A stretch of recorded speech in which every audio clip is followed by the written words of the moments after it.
This episode is sponsored by Rocket Money. These days, keeping track of your subscriptions can be near impossible, and nobody wants to pay for things they're not using. Thankfully, there's Rocket Money, the personal finance app that helps find and cancel your unwanted subscriptions. With Rocket Money, you can monitor your spending, build a personal budget, and get help lowering your bills. They even handle the customer service part for you. Rocket Money has over 5 million users and has saved a total of $500 million in unwanted subscriptions. So stop wasting money on things you aren't using and start growing your savings today when you go to rocketmoney.com/command zone.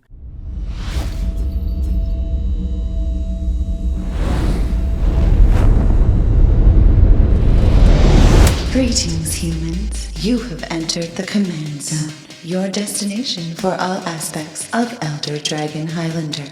Enjoy your stay.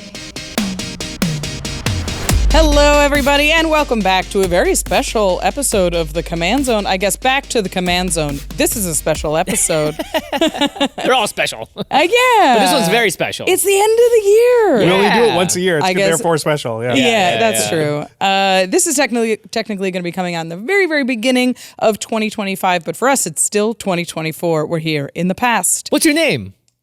Rachel. I'm Jimmy. I'm Josh. How's it? That's how our podcast starts. Very special. We've done a few years of this. Yeah, this is a big one, though. It's a long episode, so strap in. We're going to talk about a lot of stuff, and a lot of things that people have asking us about, we usually save it for this singular episode because a lot of these topics don't make up a full episode. So this is the one. So pay close attention. Yeah, we're going to talk about the biggest ups, the biggest downs, everything in between for the year of 2024, kind of do a wrap up on the whole year.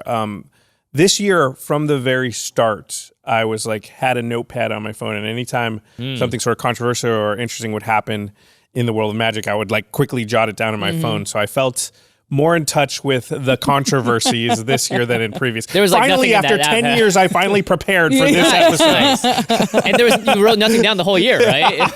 Clearly a very inconsequential year. Yeah, some of it we got to and we're like, we don't need to talk about that. It wasn't a big enough deal, but you never know in the moment sometimes. Yeah, you just write it down. Some of those are nice to look back on, especially when you have other bigger controversies. To be like, oh, remember when that was upsetting? Right. Remember when everyone was complaining about this little thing? Remember it got totally eclipsed. Yeah. One thing I did write down is cardkingdom.com/command zone, and that is our sponsor for the show. So we're going to talk about a lot of events this year, a lot of cards as well. You might be interested in picking up some cards, maybe selling some cards, or picking up some other amazing sealed product from Card Kingdom. They are amazing because they have a huge inventory of just tons of stuff for you. So whether or not it's single sealed product or more, go to cardkingdom.com/command to get that order in while supporting the show. You're going to get it all arriving on your doorstep in a single convenient package. That way, you're ready to take the cards right out, sleeve them up, and get playing with them. Or if you're gifting it to someone, you don't have to worry about multiple packages coming in the mail, and Card Kingdom has amazing customer service as well. So check it out, cardkingdom.com/command, and you're going to support the show at the same time.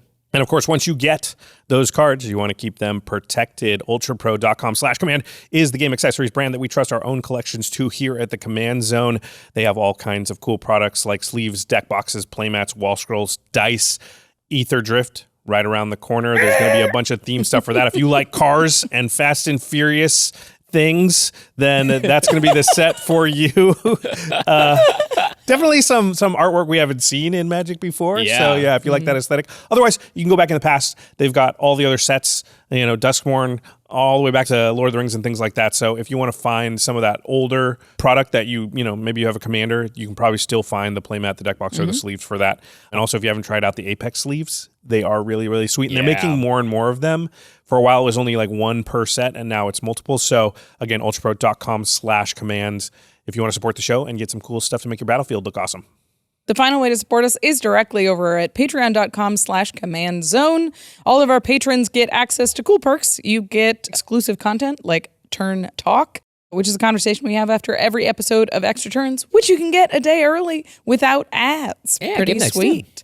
You can come chat with us on our Discord. We have an Ask the Host section where Josh, Jimmy, and I are always answering questions, and as well as other members of our staff. A lot of cool perks to being a patron, including we shout out one lucky patron every single podcast episode. Yeah, this is a big one. And this one is dedicated to Pedro Luis. Thanks, Pedro. Pedro, rock. the whole year dedicated to you. This is yours. 2 hours of us yapping. And what a year to be dedicated to. Yep. This year we did things a little bit different. This was always been sort of a chunky, long episode. So we split it into a couple of episodes. You can watch our favorite cards of the year. You can see our best sets of the year, best precons of the year. Ranked. Many of those ranked. I guess cards we didn't rank.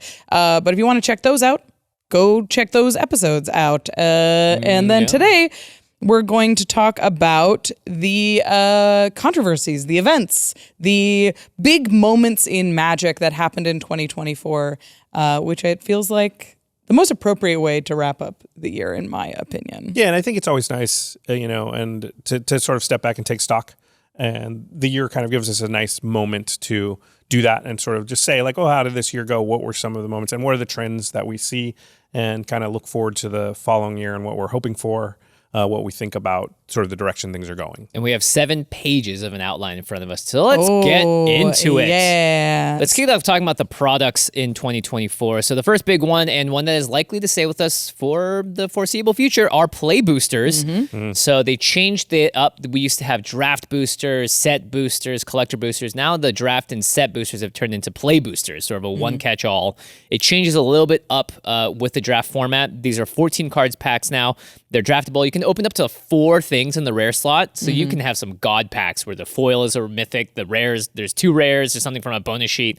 That's pretty it pretty doesn't happen very often. You see the 2 rare thing, I think, pretty often. Yeah, for sure. Sometimes you'll even see like 2 rares, the same rare or different things, or 2 uncommons. So that usually never happened before unless it's a printing error. So now you get that in play boosters. Now for commander players though, this is something that probably didn't affect us much, if at all, except for maybe when you're buying packs to crack open. This is mostly in effect for draft players, it seems, and people that just like buying boosters. Well, I think at the time they sort of announced that this was going to happen, they sort of framed it as like, listen, set boosters are sort of more popular than draft boosters, and we want to keep a product alive that keeps limited alive. And so this was kind of, a middle step between just getting rid of draft boosters altogether. Then that was, I remember reading some things at the time that was kind of saying that, like, which I'm in favor of. We draft a lot, all 3 of us. Yeah. And I love draft. And if you haven't tried it out, it seems daunting, but once you've done it a couple times, it really is not. It's so I think fun. it's one of the most fun ways to play Magic. And honestly, like, it's kind of Jimmy and my, like, Humble beginnings. yeah, it's kind of where we started. Even before Commander, we were drafting because we didn't have a lot of cards at the time. I mean, we had all our old cards, which mine were still back in my parents' basement, I think, at that time. Being flooded. Yeah, and when I got back into Magic and teaching my nephew, I just didn't have any cards. So I was in, another place. I was in Hawaii, and so that was the only way to play. Like, we went, bought the booster packs, played with the stuff out of the booster packs, and that is limited. That is draft. So, and from that respect, I'm glad that they were able to keep draft alive. I'm glad they didn't choose a path that just said, okay, well, this sells better than that, and clearly no one's interested in draft, and it's such a large part of the design and things like that. So I think behind Commander, it's the number 2 most played format as well, right? yeah, I don't even know don't have anymore. numbers. Mark did a poll a few years back. It was Yeah. tied 50-50 Commander and Limited, and Yeah. now I'm pretty sure, obviously, Commander's taken over, but Yeah. Limited, I think, shouldn't be far behind. Well, yeah, and I think when you take in like online stuff, Yeah, it oh, might yeah, be. for Although sure. Constructed is pretty popular when you take in Arena and stuff like that. I really don't know. I know Commander sort of sits at the top in the paper world. But in either case, I see that as, I guess, a little bit of a success if we're talking about how did play boosters go, in that it's sort of like, we want to keep draft and limited alive, and here you go. But there were some problems with it, obviously. I think it definitely negatively impacted draft generally, but it's something that draft players are good at, is adjusting to change, right? Where a couple more rares is going to change formats. Generally, it's going to make them a little faster. It's going to make them a little bombier. And there's going to be a lot of more just totally dead cards in the pack, which is the other side of the rare coin in draft. But for Commander players, I think it just reduced the number of products and just made everything a little bit more palatable. And it made set boosters, well, it raised the price of draft boosters to match set boosters. But at least anecdotally, I think most Commander players were opening set boosters anyway. Yeah, I don't think I had a problem with it. My draft experience has largely been the same because I'm not, I guess, a high enough skill cap drafter to really notice the difference. Sure. I can tell that it made things a little more feel bad at times. It felt like you were just facing unbeatable things occasionally more, but not to the point where it made me stop drafting. Yeah. And so I think the overall net good here for just like keeping things alive is better. And it's not doing so in a way that feels like they're, because it did feel when they're like, all right, we've got collector boosters, set boosters, and draft boosters. It was like, all right, you're really trying to get a lot out of me right now. So I think condensing it makes a lot of sense for the player base to not be as confused, which is always a big thing. And then also if it helps them overall, I think that's, obviously a sound business decision. Yeah. I mean, the other thing that we haven't mentioned is I think it made it easier on LGSs as well. Because the wider the product spread, the more their numbers can get more their numbers SKUs wrong. have. And people aren't going to buy everything too. And you just don't know which product is going to be popular. So it's very difficult to get your numbers right there. So reducing it down to basically collector boosters and set boosters play boosters is a huge improvement for stores. I think the big loser was Sealed. Oh yeah, for sure. Sealed is pretty tough now. It was always a high variance game, and just increasing that gap between did you open things well and did you not, just making that gap larger wasn't really great for that format, because you could always have, even in the old days before even there was a difference between play and set boosters, you could still have those god pools, but it just feels like that's like if you're in a group of 20 people, somebody's going to open a god pool, and it feels like there's almost no chance against that deck sometimes because they just open crazy stuff. And the fact that somebody cannot open, it could always be like, hey, you opened 6 rares and you had 6 that were in your colors that were awesome, and I got 6 that were not. But now you can open 20 and I can open 7, and then there's also the variance of were they in your colors and stuff, and that gap can be literally insurmountable regardless of skill. For sure. So yeah, I found myself playing I used to play a little bit of Arena Sealed. In fact, I would usually start with Sealed a couple of times just to get a feel for the format. And I played almost none after MKM. It just felt pointless. It felt like it doesn't matter. It's a lot of gems too. Well, and you play Magic, especially limited Magic, I feel like you play for skill. Like you're trying, that's Commander. Even Commander is like fun. I'm going to make political deals. It's not always like who's the best player, who's got the best stack. Yeah. And Draft is the place where you're like, I'm going to try and be a better player than the other person, and like I'll feel good about my wins in that way. Yeah. And I just didn't get any of that from Sealed, so I felt like Sealed was sort of the big loser, which is unfortunate. That's fair. Yeah. And it sucks too because Sealed is still a way that a lot of tournaments start. And I think that's going to be the case for a while. And then it turns into Draft for the next few days, right? Like the Arena Open I saw much less people streaming the Arena Opens this year, and a lot more salt as well on streamers as they opened and went, well, that's a dud.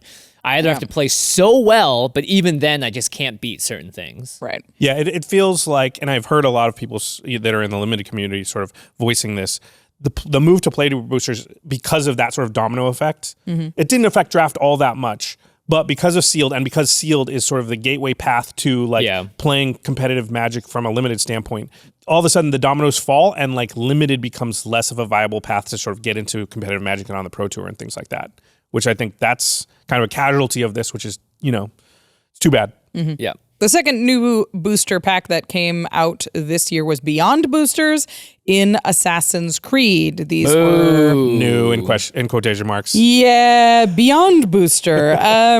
Just overall, very poorly received for good reason. Yeah, I think we talked about this a little bit in the set episode. I think these were leftover from the Aftermath change. Clearly, they recognized that Aftermath was not a product that people liked because they condensed the big score into a Thunder Junction packs overall. But I think Assassin's Creed just couldn't be pivoted at the time that it was released. Yeah. So we got stuck with one more set that had 7 card packs. It wasn't draftable. It didn't come with commander decks. Barely any cards in the set, so even buying one, you just saw tons of repeats. Even the collector boosters only had 10 cards in them, and they were extremely expensive.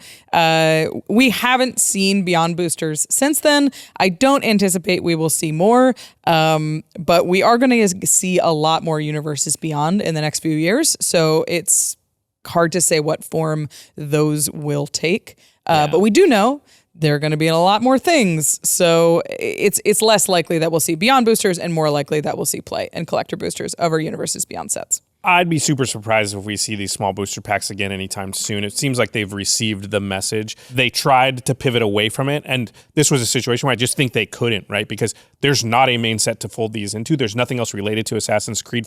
There's nowhere there for them to go. There's probably some contractual stuff as well. Well, did they have to? They have to release it. But in any case, it reminds me, we talked about this a couple episodes ago in the end step where I was talking about movies I'd worked on that bombed and how everyone knows they're going to bomb, and you just kind of brace yourself of like, there's just nothing here to save this. All the wheels were put in motion like years ago, and now the movie's shot, the effects are done. Right. The movie's not good. It's going out. We spent crossed. X amount of money on it, because it's always a bit of a crapshoot, and it just is what it is. And everyone's just kind of trying to distance themselves from it, and like, Take already the spin's going to begin. And that's what Assassin's Creed kind of felt like to me. Yeah, I think that's fair. Yeah, which is like, we can't do anything about this. We know based on information from the last 365 days, but there was just no ability to pivot this anywhere. Right. And so we just have to bite the bullet, release this, get as much money back as we can. But I would be very, very, very surprised if they try this crap anytime in the next number of years. So eventually some executive is going to come down someday and be like, I got an idea that's never been tried like 10 years from now, and hopefully the institutional knowledge at Wizards will keep them away from doing it again, but you never know. Everything old is new again. So will they never do it again? I'd be surprised at that also. They did try similar crap in Bloomburrow with the value boosters that were tried in Bloomburrow. These were cheap, small packs without a guaranteed rare. There were 7 cards in the pack, but they were at like a $3 price point. They were largely designed for like big box stores, for kids, for impulse purchases from parents. This felt like a new player play. Yeah. This makes much more sense because it doesn't feel like you're trying to take money out of people's pockets in an unfair way, if that makes sense. They were cheaper, they were high rolly, and they were full of like little cute animals. Exactly. The set is filled with cuteness. Yeah, my guess is they knew Bloomburrow was going to had broad appeal, especially for new players. One of the successes we talked about in the set thing was just how it did. But they probably found through their research like a certain price point proved to be a hurdle for people trying it for the first time. Like, I've never played the game before. I got to spend X amount. So they probably were like, well, okay, how can we design a product that's below whatever that line is for these new players? And that's what they came up with. I think that's kind of a different thing than what these Aftermath and Beyond boosters were. Yeah, I don't mind value boosters. I think generally they're not for invested players. And if you bought one, I'm sure you found out very quickly that they are not for invested players. They're just for fun card opening experience for people who have never looked at Magic cards before. Yeah. So it's possible we'll see more. I don't think we saw any after Bloomburrow, but felt like it was tied to the set and not so much agree. Let's try the 7 card. But they didn't have it in Foundations, so which it seems like would be a natural see it conclusion. Just being like, this set we know will bring people in because of the theme. Because it's cute. Yeah, Foundations doesn't have that vibe as much. It's more like, you want to get into Magic, here's all the tools you need to do so, not here's 7 cards that you're not necessarily going to be able to use. For that reason, I wonder if they do it for Universes Beyond sets going Marvel forward. makes sense, right? The set needs to be big enough, though. I think that's the big thing. You have to anticipate that a lot of people who don't currently play Magic may suddenly realize and have their eyes on Magic in a moment where they wouldn't have otherwise, right? This is going to make the radars ping for people that don't even play Magic, and that for that kind of set, okay, let's have an offering for them. Yeah. So those were the new boosters that came, Miss New boosters that came out in 2024. Generally, I think the slate was much cleaner than it used to be. I like condensing the packs, and we'll see what new boosters arrive in 2025. Collector's boosters have been such a huge success. Success that it's hard to imagine them not continuing to play around with it, because they for so multiple decades.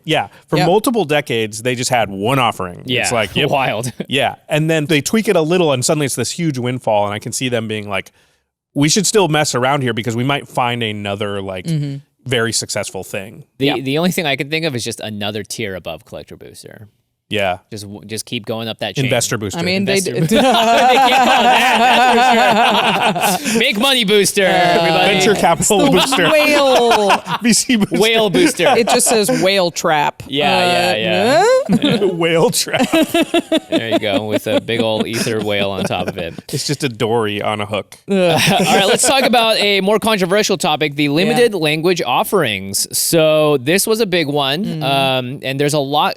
This is one of those ones where I'm just going to say it outright. There's a lot going on behind the scenes that we don't know, and as a result, I think the community reaction to this, without being able to factor that in, is not going to necessarily be proportional to the actual reason behind what is happening here. So basically, Wizards announced that they are going to stop printing product in Portuguese and in Chinese simplified. This is following an announcement in 2022 where they stopped printing in Russian, Korean, and Chinese traditional. So in the last 2 years, they have greatly cut back on the number of languages they're releasing in. My view on this is entirely tied to two things primarily. I'm not sure which is above the other, but one is money.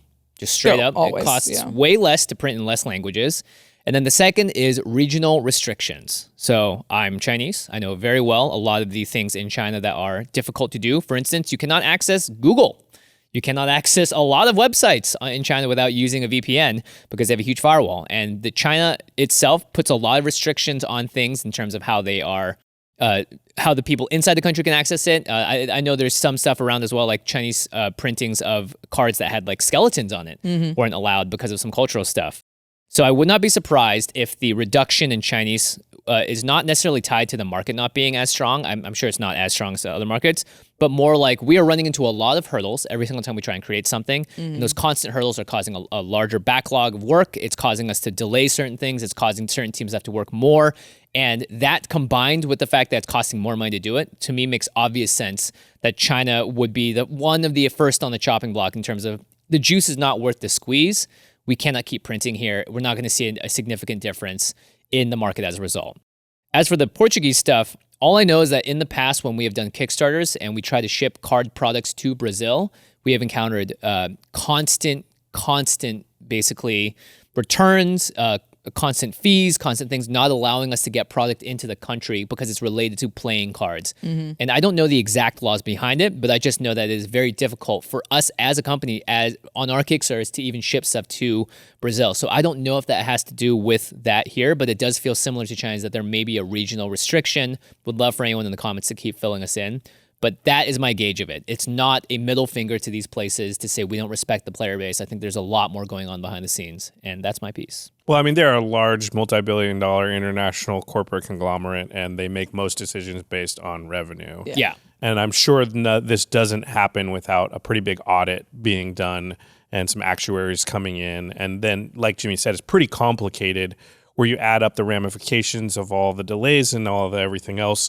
And then how does that ripple into our products like you said, if it delays the set release and maybe it's the overall set release or just causes a bunch of gumming in the works, that's probably why they make these decisions. But it's still sucks. Yeah, huge bummer. Yeah, I mean, right? that's sort of the end of this is like this decision was made for like simplification and corporate reasons, but it still leaves a lot of players hanging out to dry. Yeah, now you have to they will still allow English product in those areas for the most part, but not all of them. But the barrier to Magic now just got higher, right? You have to speak English to learn it, and now you have to a lot of times, And Yeah. seeing how passionate the Brazilian fan base is as well. We know we have a Especially for ton Commander, of Commander players that also watch the Command Zone, and I would love to go to Brazil to play and go to an event. And they've had them events there too. They have a really big community, really Yeah, they active do. community. Yeah. We've talked to many. We should say Portuguese is the main language spoken in Brazil. If you don't know, Yeah. And one of them, and as a result, one of the main languages spoken in the world because Brazil is such a large Yes. country. Yes. And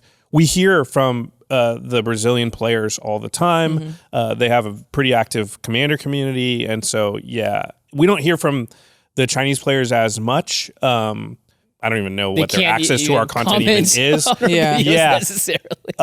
So many people in China, presumably there's a lot of them. And, Jimmy and I are both Chinese, so hopefully there's a lot of them over there watch it. But we were more aware, I think, of the impact on the Brazilians because there was such an outcry specifically from them, and we interact with them a little bit more. And there's famous Brazilian players. Yeah. They're very, very famous, right? Oh, yeah, one of the best of all time. Yeah, PVDDR. Yeah, I agree with what Rachel said, and I think what we're all saying, which is I think in an ideal world, everyone would be able to play in their native language and just look at cards and be able to just read them. And this moved us farther away from an ideal world. I don't necessarily blame Wizards. It's just the bureaucracy probably of how the world works, but it's still disappointing and sucks. And you would hope that as we progress through the years, we would get closer to the ideal, the globalization of the world and the internet and everything else. You would hope we would be moving in the direction of more connections and not connections being cut off. And I think, to be pragmatic about it, that is not what we see in the world in any aspect. So it's not that surprising that it's happening here. But I guess there's not a ton to say other than that, it sucks. I wish that everybody in Brazil could have cards in Portuguese that were coming out. I wish there was a way to make that happen. It would be great as well to just have more transparency at the very least, but we all know why that is not necessarily a possibility for giant corporations as well, because it just felt like instead of being there hey, here's how complicated it is, we don't love it, but this is how the cookie crumbles. It's just more like, this is the change. We're going to move as fast as we can away from this because we can't talk about it, is what it felt like. And as a result, obviously, a lot of players felt very slighted. We saw that quite a lot in our replies. Yep. I had to, unfortunately, mute and block a lot of people because I was getting a lot of pretty horrific things in my replies about the whole thing. But I'm not putting any of these players at fault for it. I understand. Yeah. It's an emotional reaction to something that makes people feel like they're not considered. And as a game that's all about bringing people together, that obviously goes directly against what the game is supposed to be about. Yeah. Well, Magic the Gathering, except a few specific places. Yeah, sorry, we can't tell you why or talk about it. If you have trouble empathizing with those people, like let's imagine that like Japanese anime just one day said, nope, we're not going to release anything with English subtitles or English dubbing on it, and it just won't be available. Yeah, Ugh. not great. Well, Like, the that's fans would take That would be a over. So punch many in the fans, stomach yeah. to so many people that love anime, right? Like, Yeah. well, this is the same thing for a Brazilian player. It's not the exact same, right? Because you can still sort of get around it and find your ways. And I don't know if they're expecting them to like bootleg it or whatever, No, or they're- play the English versions or all that stuff. That Yeah. like let them figure it out on their own. And we could probably do that with anime. Well, the fan subbing community for anime is massive. But Yeah, but that's what I'm saying is like it would be like a require huge a massive effort by people. and it would it would just be bad in general for everybody that doesn't speak the native language of the thing. And you know, Yeah. so This we're, also presumes that we're in the animes- U.S. and we consume a lot of stuff from Yeah. foreign entities that aren't in our native language, and that's you know. That kind of thing just happened to people in Brazil and China where it's like, nope, sorry, here's this thing that you love that you've been consuming for a long time. This also presumes that all anime is created by one company. Yeah, and yeah, that yeah. one I company's just- like, screw it. Yeah, that's not exactly how it works, but you get what I'm saying. Yeah. Anytime something It's like just this happens, tragic. it's a bummer. Our hearts go out to everyone. We hope that the game continues to be playable. And I also really do hope to come down to Brazil at some point. That'd to be play awesome. Commander with you all. Let's go. So Another big announcement in the product sphere of 2024 was the MSRP return. Yay! Yay! In We got foundations. a huge cheer Oh. in Vegas when they announced it. Yeah. We were backstage getting ready for Game Nights Live, and literally they announced MSRP's back, and like We were like, what a couple happened? hundred people in the audience were like, yeah! We're going to bring back MSRP. So that's That is the biggest reaction we've gotten so far. You did it! You did it! don't forget that the S still stands for suggested. Yeah. So Yeah. it's nice to bring it back. It doesn't necessarily mean what the best case scenario is not a result of it, right? Yeah. It's still going to be something that is suggested. It's a big deal for game stores. It's a big deal for, I guess, big box stores. Who cares? But like, Yeah. it gives them a starting point and some context for when products get handed to you. Because in the past, game stores have just been told the product and been told their premium and not been given a price point from Wizards. And They that have has to do the meant research a themselves, yeah. volatile market for buying sealed product. And hopefully that will make it a little bit less volatile. They released the MSRPs for Aether Drift. They're about what we expect from this year. Play boosters are $5.50. Commander decks are $45. Collector boosters are a whopping $25. And bundles are at $54. Of you course, get- all of those yeah. are in US. Do you get 5 times as much value from a collector booster as a play booster? I don't know. I don't know about that. Good for LGSs, good for people that are not sure what a set price is. I think that's a huge way. I mean, if you think about it, if you like as an LGS don't really understand the correct pricing for something and you're setting it at 50 cents less for each thing, that adds up real fast, and the margins are real slim for these types of companies. Well, So- I mean, LGS always knew how much they paid for the thing. yeah, but I'm So saying like, they could always base it off of that. So there's very little chance that they were like actively, Shooting in the accidentally dark, yeah. losing money on the thing, right? Like you still get an invoice, you pay the well, they distributor. a may certain not amount. be making as much as they should, is what I'm saying. Yeah, I think there's an upside downside thing here before or as well, because everybody knows what the MSRP is. So if you try and charge a lot more Yeah. than that, even though it could be a product that was literally harder for you to get or you got less of it and demand is higher, you now have this thing to point at as a consumer that says, hey, you're gouging me. Yeah. Whereas you didn't really have that under no MSRP. So I think it could be a negative to LGSs in certain scenarios. I don't think it's just an upside. Yeah. But it's better for us because We know what we're supposed to be paying. Yeah, because for the last couple of years, we've been like, what's the bang for your buck on this thing? And it's like, well, we don't even know what the price of the we've thing been is. guessing, yeah. We're just going, yeah, exactly. So now we have the price from the creator of the thing to base it off of, which I think will be helpful when we are from the very far 10,000 foot, view looking at like, what the reprint value of something is or something like that. So I think it's better for the consumer in that way. And maybe that's why people were cheering, because they'll be able to sort of grok a little bit easier what, like what am I getting? What am I paying for? What is, Right. so I think that part's a positive. Yeah. Yeah. more information for the players, which is always received well with the players. But it does Speaking suck of that play reprint- boosters are freaking $5.50 now. I remember when boosters were $2.99, Yep. and I used to walk to school every day through the snow. I paid $0.25 to get on the bus. Wow, what's a quarter? Anecdotally, we were talking about this before. We were like, does it seem like pre-con reprint values have been really, really high this year? And I was like, well, we have the numbers to back that up. We can like cross-check it and see if the reprint values of pre-cons are actually improving. And the reprint... I want to say, while we were doing the reveals this year, Every single time. I feel like there was at least 1 or 2 times where we thought, this is the highest reprint value we've ever seen in 10 years. Just total reprint value. Yeah. And it definitely felt like the reprint value this year was markedly higher than normal. Yeah. So we wanted to go back and say, was that true? Because again, we're doing reveal videos, we're doing upgrade videos, we're doing these comparisons, but we don't do a holistic look at all of them. We're just doing each of them sort of by themselves in a vacuum. Right. So Rachel went back and she sort of like said, okay, can we make that statement that reprint value was better this year or not?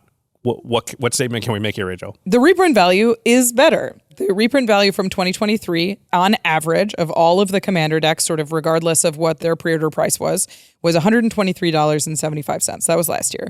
This year, it was $137.79, which represents what we've been seeing, is that increase in reprint value. And you look at that and you're like, that's a great number. We would be very impressed to see 137 in the last couple of years. Yeah. But the pre-con pre-order price was also higher. This year, pre-cons moved to $45. Even last year, it averaged $40. And then we also had the Modern Horizons 3 decks, which were pre-ordering from anywhere from $65 to like $110. Right. And we had the Commander Masters debacle last year. Exactly. So the Fallout decks were a little bit higher as well. So with that pre-order price, or that reprint value price being higher, the pre-order price this year was $4 higher than last year. It averaged $50 last year, averaged $54 this year. That's including the like super high pre-order price that was on the Eldrazi deck. So it's averaging them all out. It's swinging things a little bit high, but that still says we're paying more for pre-cons. We are getting more, but we're paying more. And then I was like, okay, let's look at the average bang for your buck value that I've been using to kind of eliminate some of those. It's comparing extraneous, apples to apples a little more. Yeah. So bang for your buck, I've been talking about all year, but you take the reprint value of the deck and you divide it by we didn't have MSRP, so the pre-order price that we could find early. And the bang for your buck last year was $2.60 on average. This year is $2.75 on average. So it is a little bit higher. It's like what? But like It's 5.5% maybe? like a little bit higher. Does that track with inflation?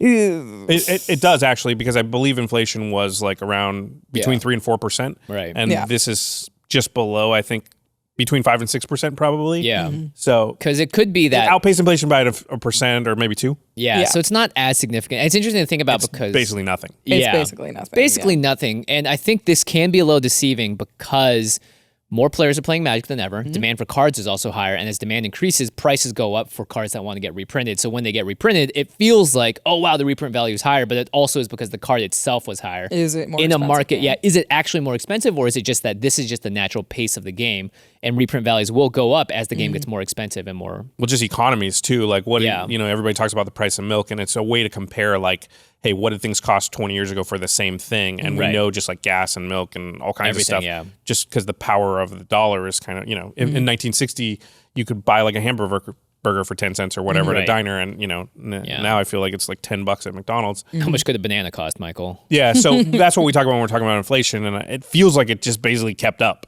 It basically is a wash with inflation. And if you look at this final number that I've been taking for end of the year stuff, it's the average price per reprint. So that's the reprint value divided by the number of reprints in the deck, because that varies, especially when you consider like Universes Beyond decks. Yeah. The average price per reprint, if you pulled a random reprint out of the hat, is $2.02 in 2024.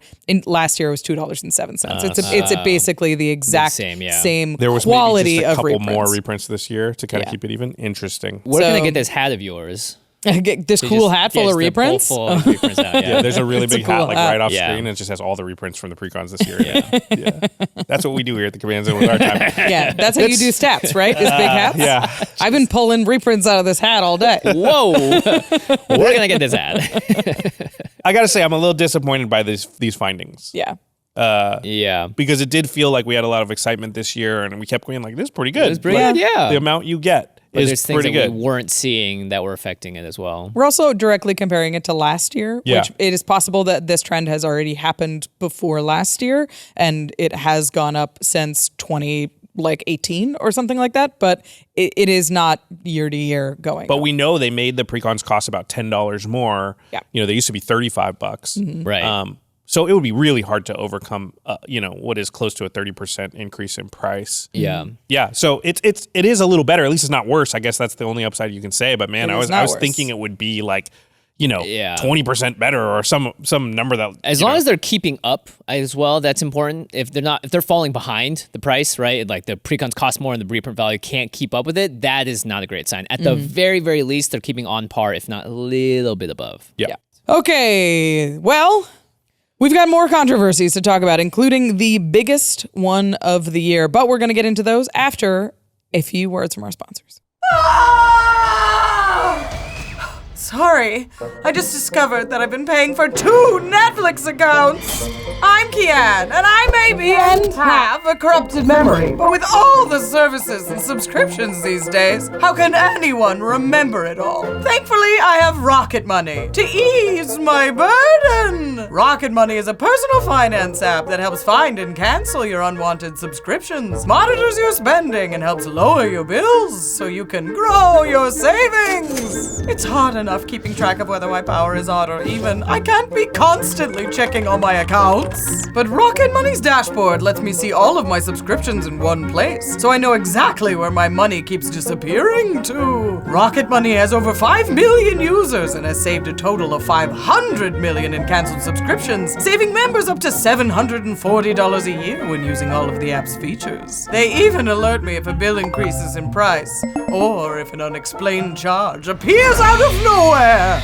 Cancel your unwanted subscriptions and reach your financial goals faster with Rocket Money. Go to rocketmoney.com/CommandZone today. That's rocketmoney.com/CommandZone. Again, rocketmoney.com/CommandZone. And our new merch selection is live. That is a good feeling. Man, Jimmy, remember how long we just had no merch at all? Oh yeah, I mean for years if we even wanted to sell a t-shirt, I'd have to enter every order and address in manually, and who's got that kind of time? Seriously, we would not have had time to do the podcast, much less game nights. But now we've got Command Zone shirts, hats, wall scrolls, and even our own custom sleeves, all thanks to Shopify. Nobody does selling better than Shopify. They give you everything you need to get your product in the hands of your fans no matter where you are as a business. Whether you're a fledgling YouTube channel or a global brand like Allbirds, Shopify is there with the best converting checkout system on the planet, turning more browsers into buyers while leaving you free to focus on your product. Businesses that sell more, sell on Shopify. Exactly. Okay, I'm gonna buy a t-shirt. Jimmy, you're a host. You could just have a shirt. Yeah, but I like getting packages. Upgrade your business and get the same checkout we use. Sign up for your $1 per month trial period at shopify.com/TCZ, all lowercase. Go to shopify.com/TCZ to upgrade your selling today. Again, shopify.com/TCZ. All right, everybody ready for lunch, Mander? Yeah. Oh, my food's here. Bear back. What'd you get? I got a cheeseburger. I would have gotten more on it. Like meat or a bun, maybe? No, this isn't the whole thing. I ordered from a service that delivers each ingredient in a separate package. Oh, here's more. Oh man, I hate it when they send the top bun before the bottom one. It seems very inconvenient. Yeah, but I get a ton of packages. Woo. Does it all show up? Sometimes, most times. Well, if the price of beef happens to change between the time I order and delivery, they might just cancel the whole thing. This is a terrible system. Yeah, I guess it is. With Card Kingdom, you'll always get every card you order in one convenient package. No wrangling tons of envelopes and tracking numbers. Plus, they've got great customer service that will go above and beyond to make sure your order is perfect. When you go to cardkingdom.com/command, you can support the show while shopping from Card Kingdom's huge selection of singles, sealed product, and more. Again, that's cardkingdom.com/command. All right, and then I'm going to attack. Ooh, maybe it's the meat. Nope. Ketchup. Ugh. Do you guys think this is near mint? Okay, I think we've taken this metaphor as far as it can go. You browsing for some new tech? Yeah, I'm building Tiamat and ARCHIDEKT. Ooh, how about Zergo and Ojutai? Did you just drag and drop that card image directly into your deck? Yep, with ARCHIDEKT, you can drag and drop card images from EDH Rec or Scryfall directly into the deck list. No typing required. That is so cool. Ooh, okay, check this out. I'm gonna drag and drop Dragon Storm into the deck, and then boom, I'm gonna drop a bunch of dragons on the battlefield. A 9-drop, huh? Seems ambitious. It was just for the pun. ARCHIDEKT is the best place to browse, brew, and playtest commander decks. Just go to archidekt.com/command zone to get started. That's ARCHIDEKT.com/command zone. All right, we are back. We're doing a wrap up on the year 2024 and talking about all the ups, the downs, the highs, the lows, the best and the worst. And let's talk about more ways that money was spent. Secret layers. I know all about this. So There were I bought tons. 0 secret layers this year. good job, I Josh. was gonna say I didn't buy. I'm trying to get rid of all of mine. There were tons and tons and tons of secret layer drops. We had hundreds of reprints throughout the year, and even some mechanically unique Marvel cards, That's which were the big we'll ones, talk yeah. about in a second. But I want to talk about just overall how many secret layers do we think came no out idea. this year? We moved the stats around, but then She we put have a black one box here, so Oh, I yeah. don't know the answer. I know the exact number, I think. Do you? You're close to it because I'm gonna I be a am blind guess. literally Okay. making Excel sheets of all my secret layers right now. In so. 2021, 46 secret layers came out. Yep. In 2022, 70 secret layers came out. Ugh. A huge number. Barf. In 2023, 55 came out. And in 2024, how many secret layers were released? Okay, so I got to think if I think this is a trend or there's only been 3 data points so far, so I know. it's really Yeah. hard to tell if it's just going to go like And this. there's like no consistency. My guess is it's going to be similar, but it feels slightly less than. I have really no idea. For whatever reason, this is the year my brain was like, I'm not going to pay attention to secret layers. Yeah. It's just enough. I got It's more noise. Yeah.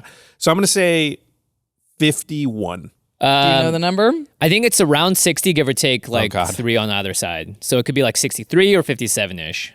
It is 57-ish. It's 58. Wow. Came out in There you go. 2024. So a little bit higher than last year. So we're creeping back up towards the 70 that came out in 2022, but we're still sort of a long way More from than one there. per week. Yeah. Yes. And for all intents and purposes, the same as last year, right? Yeah, pretty Like, much. Yeah. That's maybe the number they've decided is like, we're going to release about 1 per week. There's 52 weeks in a year, you know. It's not as many as 2022, thank goodness. Yeah. A lot of big crossovers this year. We had Fallout, of course, Monty Python, we'll talk about in a second. Dungeons and Dragons, both like the actual books and the Baldur's Gate ones. We had Ghostbusters, and I There wrote was a Ghostbusters one? There was There was. the animated Ghostbusters I think you can one. still buy some of You them. still can, because it's from the cartoon. It's not from Remember the whole show. morass of like different Yeah. versions of stuff? I remember. Yeah. I feel that way about these. I didn't even know there was a Ghostbusters one. Child's Play is written here, but that was the Chucky serial layer. Oh, right. Uh, Hatsune Miku is an Hatsune Miku ongoing series. got a bunch of secret layers this year. Yeah, there's one. I think there's one left in the series that they've announced that hasn't come out yet. Assassin's Creed, of course, got one, and even Not a Wolf. Yeah. There was more Goddamn. artists that all had their own secret layers, and they did 2 more full commander decks like they did last year. To this year was Raining Cats and Dogs, which was very popular, and 20 Ways to Win, which has been slightly less popular. Yeah, that one didn't instantly sell out. Raining Cats and Dogs did almost immediately. Yes. There's a lot of really cool art that people loved in that one with the tokens and all that. So that is a like bird's eye view of the secret layers that came out this year, but there was big secret layer news that was announced the beginning of this year that the distribution was changing. They were shifting from print to demand, which is how secret layer has been for every year before this one, to limited print runs. They were going to print X number and they were going to sell out when they were done.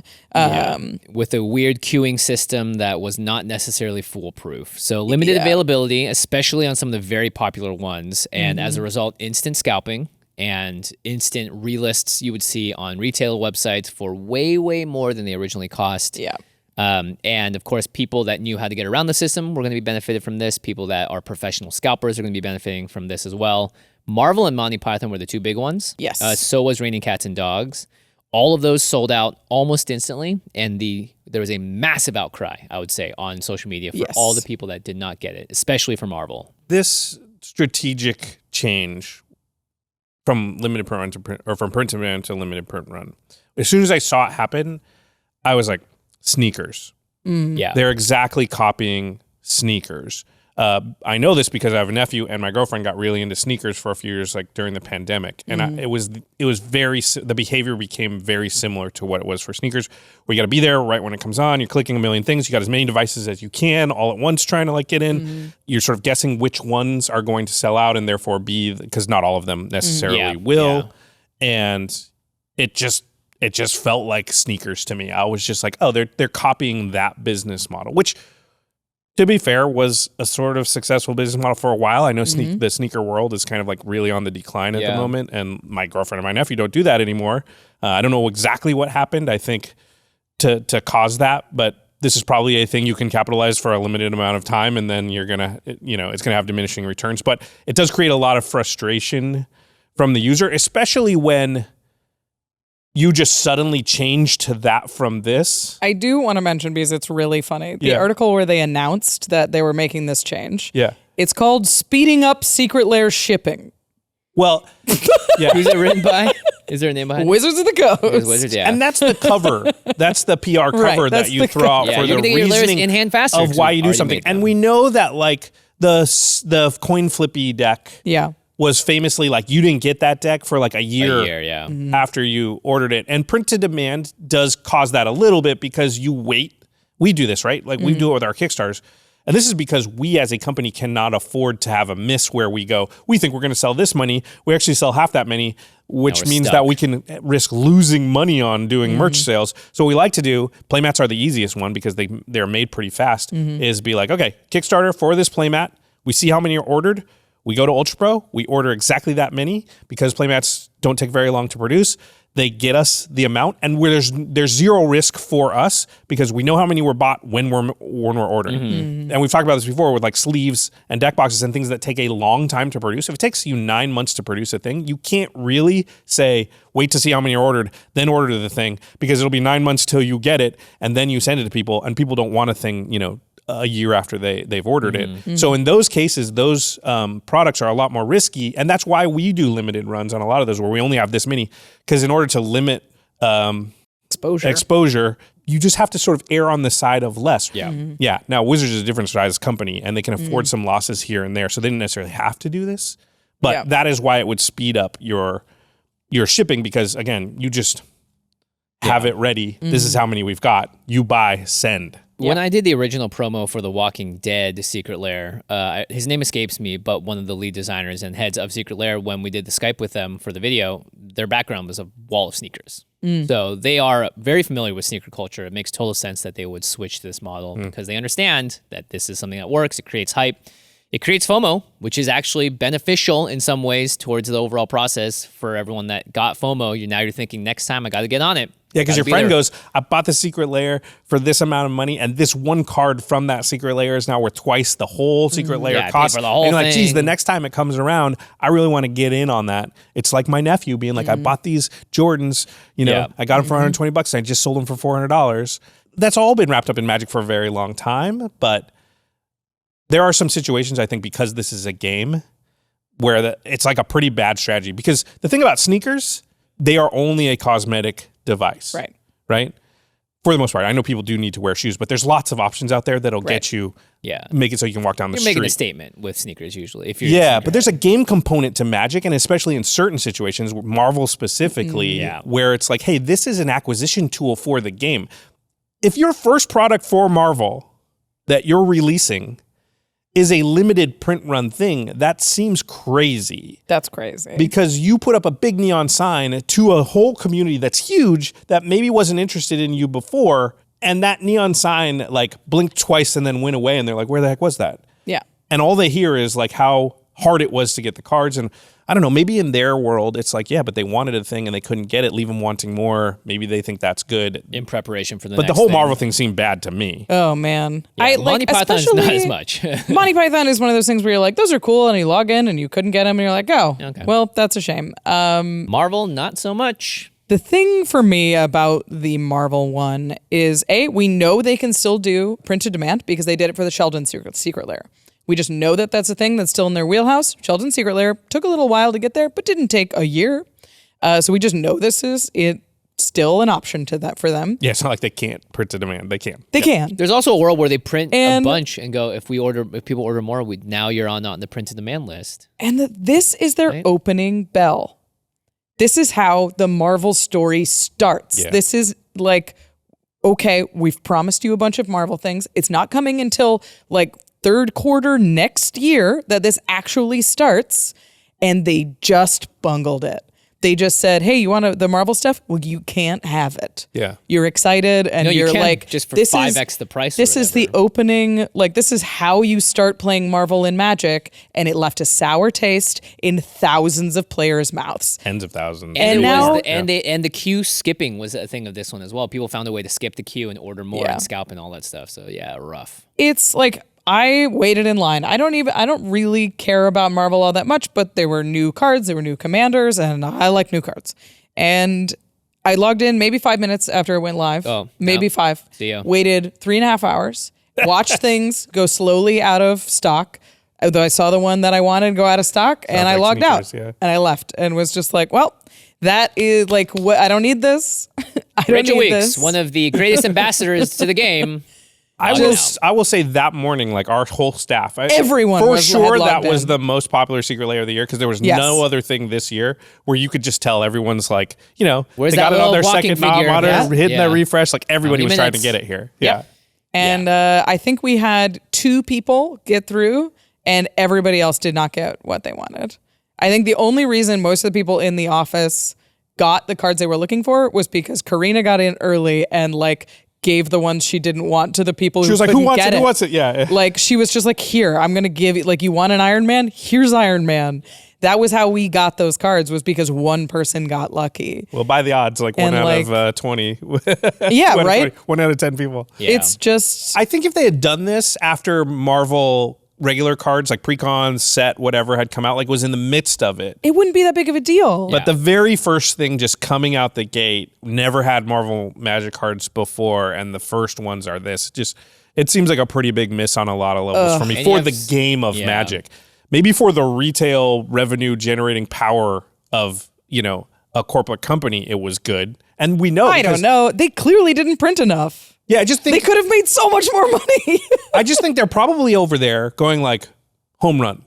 Yeah. Created a ton of hype. Yeah. Like if this was sneakers, this is what you want every sneaker to be. Yeah. But it's not sneakers, it's a game, and you probably like hurt your chances of converting a whole bunch of people into Magic players. And that, you know, there's no way to measure it, but that the amount of revenue you would generate over an extra like multiple tens of thousands of people learning to play Magic is going to far eclipse lifetime of any revenue, too, any yeah. amount you're going to make on this one secret layer. So that short-term thinking, I think, is unfortunate. Yeah. I know I'm, you know, You see some people in the corporate office going, home run, we sold out in X number of seconds, massive traffic, we've never seen X anything amount like of it. millions, yep. And then you see a whole nother department going, I don't know what to do. This sucks for us because we have to now say that the reason we do this is because it's going to get in your hands faster, while a bunch of people in the office that really love the game are just like, oh, dang it. Really? We released a video that was like how to build these because we knew everybody was excited and we knew that like a lot of people were going to want to build it. It was all we did was get yelled at. That was it. Every single comment was, how could you make this to support the video? And it was like, we filmed this before the drop because people were stoked on these cards and we wanted to tell them how they could build them. We didn't know that's how it was going to go down. And that was how it went down. And the video performed terribly and is full of comments of people just being like, this was horrible. And I was like, I agree. I agree it was horrible. We all agree. But like, Should WotC go back to print to demand for these products? I Because like it's- your idea, Jimmy. Yeah. Which was like, hey, there's a point. And if you order Up to that point. this amount, like we've got X amount of stock, and that's going to get to you quickly. And if you still really, really want it, we will print to demand past that point. And they could even have a reserve. Like if we don't sell this amount, then we won't charge everybody. We'll cancel the trade. Because it is hard to, like, 100 extra or whatever. Well, that's probably easy for them. But like there's probably a certain amount in the middle where it's like, hey, if we don't make X amount, it doesn't make sense to make it at all. But there's got to be some way to figure out where you can do both. They We have did it with our enough freaking information. Kickstarter for our deck boxes. Yeah. Where I just laid out all the reasons why it's really hard for us to like absorb losses and stuff, where Wizards can, because they're going to make 50 of these, and like the up and downs, like their bank account has millions and millions and hundreds of millions of dollars. they in it. can swing. They can absorb this amount of swings where like we're a lot different. But they can figure out a way to do this, I think, in a manner, especially you just have to circle Marvel on the list of just know. secret layers. Of course, it's They the have biggest 260 secret layers to take their information from to know this one should probably do better than the other one. This is the biggest way get a lot better. We know maybe how many people are already Magic has clicking on the ever website. got. Yeah. It's one of the biggest brands that's ever existed in the world. It's your first crossover. Yeah, it's disappointing, but I think the biggest disappointment to me is I think they think it was like a big success over there, and I think People hate it. They could even charge more for the ones that sell out after, right? That's what we're doing. There's late pledge options It's on Kickstarter. $5 more. Yeah, $5 more because it is after harder. this first thing. Yeah, now we're gonna have to print to demand. Now I have to pay 5 more. People would do it instead of paying And be 3x less mad. on a scalp Yeah. thing. Yeah, on a website. I think they underestimate how devastating, like, people do not like playing against these commanders because they're like jealous and mad. Yeah, I tried to get that thing that I can get, and you have And it. You have it, and you're beating. And me now with you're it. like, rogue, doing cool things. You're flaunting saying it. Wakanda forever every time you smack me with that Well, commander. okay, but I want to talk to those people. You should be mad at the person that's got it. Listen, they could have a Guy's Cradle or. Well, hold on. Expecting Magic players to be rational. Josh. Fine. Stop whining. I'm always saying that's a pretty whiny thing to do. But Yeah. but I do think it's fair to be mad at Wizards about it because it's There's 100%. just no reason that it needed to be. Well, that it's way. like was a mess. it's like everyone's always like Wizards corporate greed, and this is like corporate greed where they could have made more money by being more greedy, but instead they did a thing that is about FOMO, and now it makes people angry, and they learn less money. Like what? I mean, there is this whole thing, like we said, about sneakers where it does build on itself. And that's probably another reason they think it's a home run, right? Because it created an expectation that, hey, you better get there for the next one because, sometimes you spend X amount and then it's worth 10X the next day after you bought it. Yeah. And that is they really do enough. want to create that feeling and that expectation, artificial scarcity and everything else. They didn't invent that stuff. I just think listen, it's fine. Corporations are going to do stuff like that and, whatever. But you got to pick your spot. It's the first Marvel thing. Pick your spot. It's the first Marvel thing. Let's bring as many people into the game This as we should can. just be exciting. This should just be exciting. Someone is not You had toggling. it. People were stoked on the Commanders. Yeah. You had it. You had it. And then Hook, the line, fact and that the sinker. buying experience was so miserable, you lost 60% of the people that were excited about it. Yeah, like even a more. huge percentage of the people that were excited about it. Yeah, and they That's could've- a disaster. And You just imagine- lit all the goodwill on fire. Imagine 10% of those 60% are going to play Magic for the next 10 years. Yeah. Yeah. 20% are going to play for the next 5 years. How much money are you going to get from them that you may have just completely missed out on? Devastating. I think this is notable. Both myself and Prof have basically publicly declared that we're not buying Secret Lairs anymore. I made a concerted effort this year to get rid of all of my prior Secret Lairs because to me, it's just not worth the pain and hassle and continual heartache if I don't get it or whatever. I'm just not collecting it anymore. That's why when I was like, oh, this is sneakers, that was the shorthand for me going like, well, I've seen the sneaker thing. I'm not interested in that. I think, it doesn't look like it had any fun. I know my girlfriend and my nephew had a lot of fun doing it, and probably I think they just lost money overall. Oh, We got 100%. tons of sneakers in our closet right now that are not worth anything. I mean, what if they announced tomorrow that they were like, okay, we know all of those sold out on the day. We're going to post the Marvel, all those Secret Lairs again, and we'll print them to demand. Huge win. I like that. But it hurts them because It hurts now, them. Yeah, because now it's like you're being inconsistent. As Yeah, a thing. and now It's a really tough line to Yeah. toe, and we know some of this because we've done playmats and things that were print to demand back in, and we have we did it for years because again, for the reasons stated, it was really about reducing reducing our risk. But at the same time, we've wished we could reprint some of those playmats but we said we would never do it again, so we're not going to do it again because if you do it one time. Then it brings into question any time you'd ever want to say that and all the, So I think Precedent. they really can't do that exactly without just destroying the whole business model of Secret Lairs. And I agree with what Jimmy said. Yeah. It's okay to have limited things. I think that's fine. Things that are hard to get, things that people want. Yeah. And you the achieved San getting Diego the Comic-Con thing. things. Yeah. Yeah, that's fine. I just think Marvel was a really bad spot to deploy that. Yeah, So for I don't sure. think they necessarily have to go back to print to demand. They should use that sometimes when it makes sense. And fine, do your, do the sneaker thing sometimes, but just choose your spots a little better. That's all. Yeah. And also make sure your queuing system cannot be simply broken by typing in an alternate URL. Yeah, that was a mess. But it's cool when somebody's got cool sneakers that were hard to get and Yeah, they wear them yeah. and they look awesome. I came out in my concrete Jordans for one of the Game Nights Lives, and I've only worn them the one time ever because, of the same thing. And it's fun to have things, and I want other people to have things that are different than mine that are hard to get in limited. That's okay. Yeah. Yeah. But Marvel? You can't, not for the first product. Yeah, Marvel? Like, I'm more of a DC guy anyway.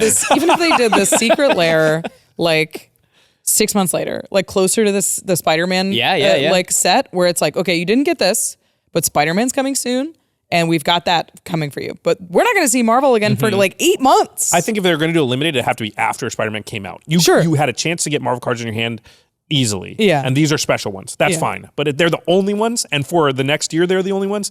That's bad. And yeah, exactly. All right. There's a lot more to talk about, and there's a lot more to talk about with Universes Beyond. We're going to get into that a little bit later. We know you want to hear all about that as well. But for now, we're going to keep moving into art in 2024, starting with something that's kind of loosely connected to this Marvel Secret Lair. This was a post that Donato Giancola put up. He's a very famous, very prolific magic artist. And he released, his relationship with Wizards has soured over the year, but he put out a blog post that talked about how Universes Beyond was affecting the bottom line for artists. Right. Because historically, artists have been paid a base rate for their paintings from Wizards. That number went up this year to $1,250. It has been, he said, since the beginning, it has been $1,000. But in 2024, it went up to $1,250. Insane. And that's we relatively pay more than that for our playmat. Oh, that's every single one we paid extremely low. 2 to crazy. 2.5x that. Yeah. This is like not enough for artists to live on. They're not making that many paintings. It's like the $1,250 is a down payment that the artist will make more money in aftermarket sales by selling the physical painting, by selling playmats with the art on it, by selling artist proofs, prints, going to like signatures. All of those are sort of supplemental pay for being a magic artist. And to be clear, artist proofs, they can sell for often 6-7 times the actual price of the card, sometimes upwards of 100x of the actual card. It does, however, require those artists to put in the work to sell them, to decide if they're going to do commissions on the back. Travel. There's a whole lot of rolling of the dice too of like how good the card is and how much people care about it. Like they're not always making hits. They don't get to design the cards they're drawing the stuff for, or illustrating or whatever. And so they kind of are at the mercy of like, did this happen to be on a card that was popular? Yeah, and there's a lot of art too, so it's not like each piece is going to necessarily get them that extra revenue that they may have deserved for the piece. So I want to read this part verbatim. This is from Giancola's blog post. It says, recent Magic the Gathering set releases in their Universes Beyond themed expansions appears to prohibit the sale and creation of any physical art and removes all secondary aftermarket sales. No original art, no artist proofs, no prints, no playmats, no repainted interpretations, no convention event sketches of any kind for all of the commissioned images, and all commissioned art was to be expressly and purely digitally executed. The initial low work for hire fee was the only compensation, and that's likely to do with licensing from the individual IPs. So like if Marvel restricts aftermarket sales of their characters, then the artist is left hanging out to dry here. Yeah, it makes sense. I'm not a lawyer, obviously, but it makes sense legally based on how IP rights work for characters and things like that. Yeah. It probably is basically impossible to navigate. Wizards does not own the IP for it necessarily. Yeah, they for can't. Bilbo Baggins. Exactly. Or for Wolverine. Yeah. It was even harder, So, and, there's Final Fantasy characters and, we're going to have everything eventually, I'm assuming. So I understand why that's in there, but also totally makes sense for the artist to be like, well, wait a minute then. Should we just get paid more as a result? It doesn't warrant this low upfront cost if there's no way to sort of otherwise leverage to get more revenue out of this thing. Yeah, that sucks. Some of this stuff is, to be fair, again, I'm not a lawyer, not enforceable, like the sketches stuff. Yeah, like what are they going to do? But at the same, like it's official legalese, you got to put in a thing, but like there's probably ways around some of it. But like, you can't have a Kickstarter online that's selling playmats of a thing. But at a convention, maybe it's totally fine. You probably can sketch a thing like on whatever, but like that's a significant, because we've seen Dominic Mayer and other friends of ours do Kickstarters and online things where they make a decent, extra amount of money, so they can make a living. By releasing playmats and tokens and some other things, and to not be able to do that is a pretty big hit to to the wallet of a lot of artists, which sucks. And that, especially paired with the announcement that next year, over half of the releases are Universes Beyond, that cuts into a huge amount of money for artists in Magic.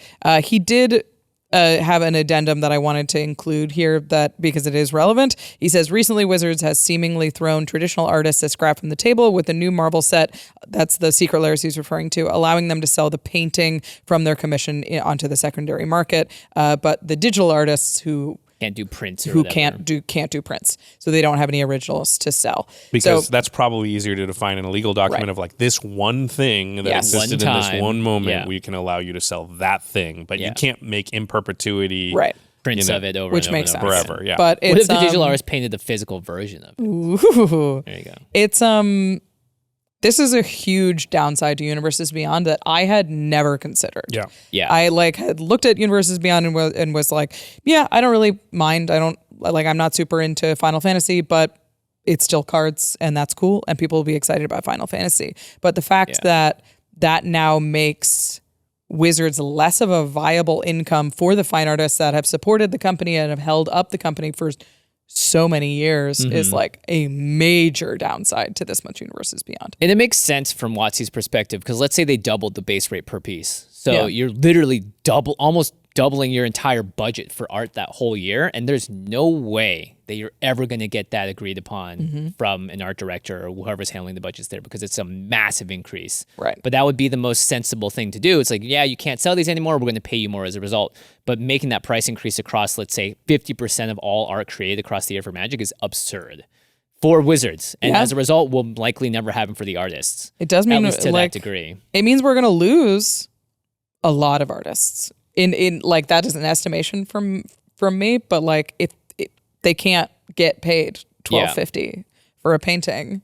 And the thing that sucks is when you consider that, and I might get the percentage slightly wrong, but I remember reading once that something like 70% of all fantasy art created every single is year Magic. It comes from Wizards of the Coast. Wizards of the Coast, and that's Dungeons and Dragons and Magic, but it's Right. mostly Magic because Dungeons and Dragons doesn't commission even close to as much. Yeah. So I think the outcome of that is going to be like a lot of people who can make their living making art aren't going to be able to under this new system. There's it's In the world that's getting more ironic. expensive, they're going to make less money. Yeah. It's ironic that an industry that is famous for exploiting its artists and not giving them, ownership rights and that, which I mean by that I mean the comic book industry has come in and sort of caused that to happen in a way, right? It's not just comic books, but still to happen in Magic where they had there were workarounds for some of these problems. But comic books are famous for like not giving underlying rights to the artists that create the things and kind of like a lot of people, sort of lying about who created what and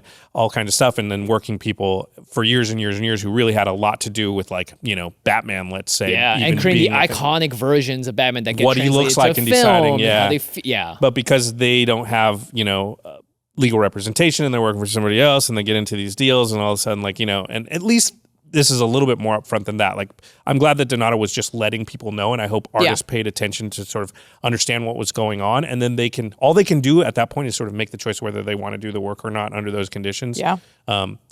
It sucks. I don't think it's unreasonable. I don't know what the budget is for any given set for what the art costs, but to double that based on we know Universes Beyond is killing it. Yeah. Yeah. We know Lord of the Rings was like the highest selling set of all time. Marvel will, probably be that 2 or 3 times along its, the course of that one deal playing out. Final Fantasy is probably going to be up there. Warhammer was crazy.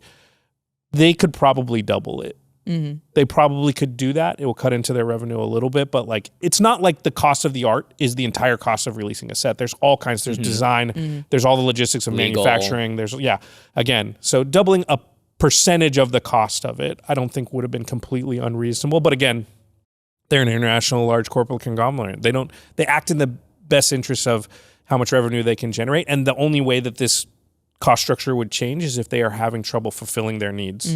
Yeah. I mean, if we're talking about preserving the long-term relationship that you have with artists and guaranteeing that you have high quality art for your non-IP sets, it has to be worth it for them to maintain a relationship to this large group of artists. I would hope so. You would hope? Especially because, for sure, an artist print of a popular character from a Final Fantasy game is going to definitely be able to sell much better as like artist proofs and all that stuff than, let's just say, a random legendary from a set. Well, they don't get artist proofs from... That's what I'm saying, is that like just like with the University Beyond comes with the fact that, you're actually not just making art for hopefully this is going to be a powerful card and will be played a lot, but it's like this is an iconic character from a game. That's a higher chance that you're going to get something that people recognize and love and would pay more for in the other ways that you used to be able to make money off it. So they're just completely limiting it. And I'd say you have a higher hit rate when you do University Beyond stuff of getting a character that was going to do That well feels with like a artist bone you proofs. could throw them, and I don't know how that would be legally different. I don't think they're throwing any bones anything. Maybe in the Marvel contract, like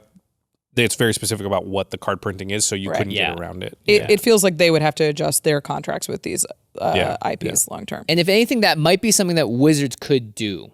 They could say like, hey, we are going to push back on behalf of our artists, but the artists, I would say, in the overall skew of things, hate to say it, they probably see them as more replaceable. I mean, they have had to recruit a lot more artists over the last 5 years after they ramped up the amount of sets coming out, and they might have found that process to be easier than expected, and therefore, hey, listen, if we lose some, we can find replacements. I mean, it's a very high that demand calculus industry. might have happened. It could also be the calculus of like, let's see what happens, and if they start to push back, then we can adjust from there. Yeah.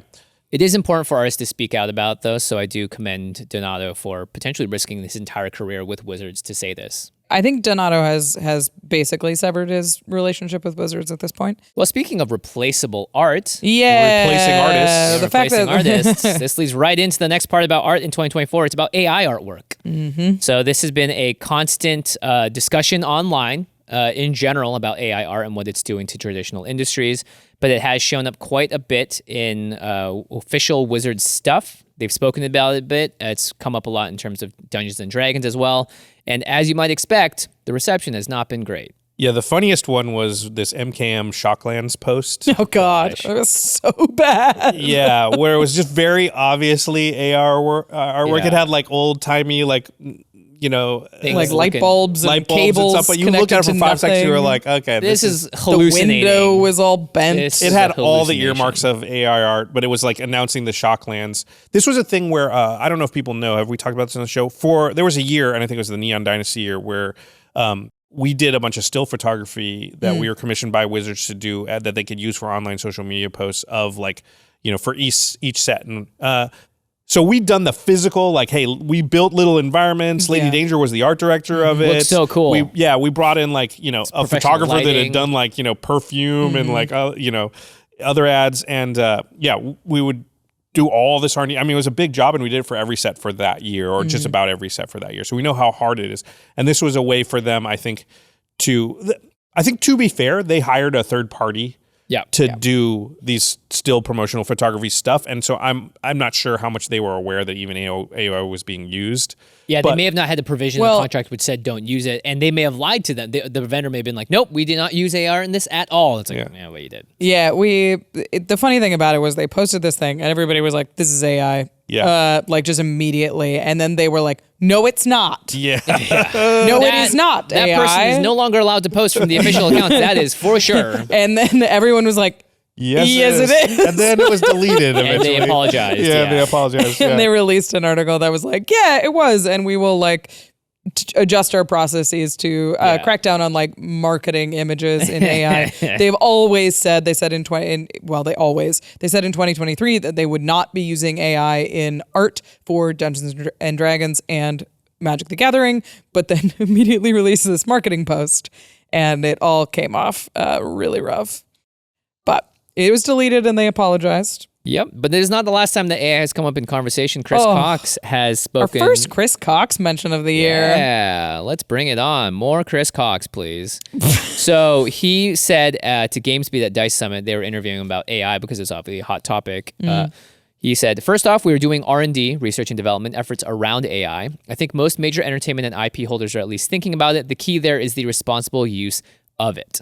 To be clear, he goes on and on, but he's talking about responsible use as it relates to children, because they have a lot of products that like are marketed towards kids. Yeah. He doesn't say anything about the responsible use of art. Yeah, and how it's having- sourced and Yeah. whether or not you're compensating the people that you're drawing you're teaching the models from. Right. He also said Magic the Gathering has been around for 35 years, more than 15,000 cards we can use in something like that. We can leverage all of that to be able to build very interesting and compelling use cases for AI that can bring our characters to life. We can build tools that aid in content creation for users or create really interesting gamified scenarios around them. And he personally has said that he uses AI to build out all of his own D&D campaigns. Yeah. So you can go onto ChatGPT or whatever and say like, hey, I want to play Curse of Strahd. Can you please write me out a script to tell my players at the beginning to introduce them? And it'll instantly spit out something for you to do as a dungeon master. I need a goblin NPC that works at a bar. Yeah, and it has an Irish accent. Give me his dialogue that it can speak to the players. Yeah. So there's a lot of interesting things here. He is correct in that most major entertainment and IP holders are at least thinking or doing research and development around AI. Most all. Every single one in the planet.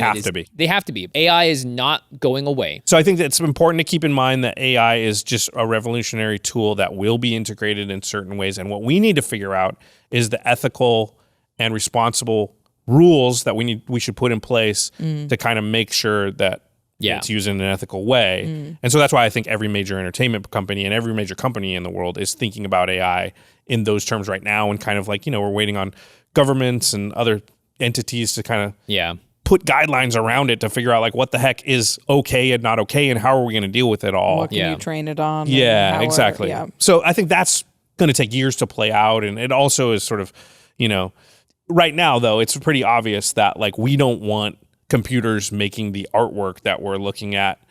And when you say, hey, we're not going to do this, and then you do it, even if it's accidental, I do believe this was accidental. I do believe they hired an agency or a third party to do this thing. And the third party could have even said, we don't use AI, and you're only so protected in their scenarios. And of course, you can go after and litigate later, but it doesn't, help in the moment. It doesn't alleviate, the public shame that you've got to sort of go through in that moment. It's just a thing we're going to have to deal with. We've already dealt with artists and things on our level that we have had to talk about AI because there are artists out there that will utilize AI, and you need to be very popular clear. Artists, for sure. Yeah, and you need to be very clear about what use of it is okay or if no use of it is okay. And because it's not like even all artists are like, we're not using AI at all. Some of them use it for certain points. There are well-known artists that will actually just straight up use it. So it's a tough thing. AI is just such a tough thing to grapple with. And I think most of us are just like waiting. Yeah, we're just right at the beginning of Yeah. this. And a lot of what Chris Cox is talking about is like gamified scenarios. And I can't imagine training an AI bot on like Magic strategy, but it seems like that's a thing that they're trying to figure out. I don't know. This does sort of open the question mark to in a lot of players' mind is like, okay, if we're using AI for this, when are they going to be comfortable using it for art, or when are they going to be comfortable using it for like Magic stories and start encroaching on the artists rather than just tools? Yeah.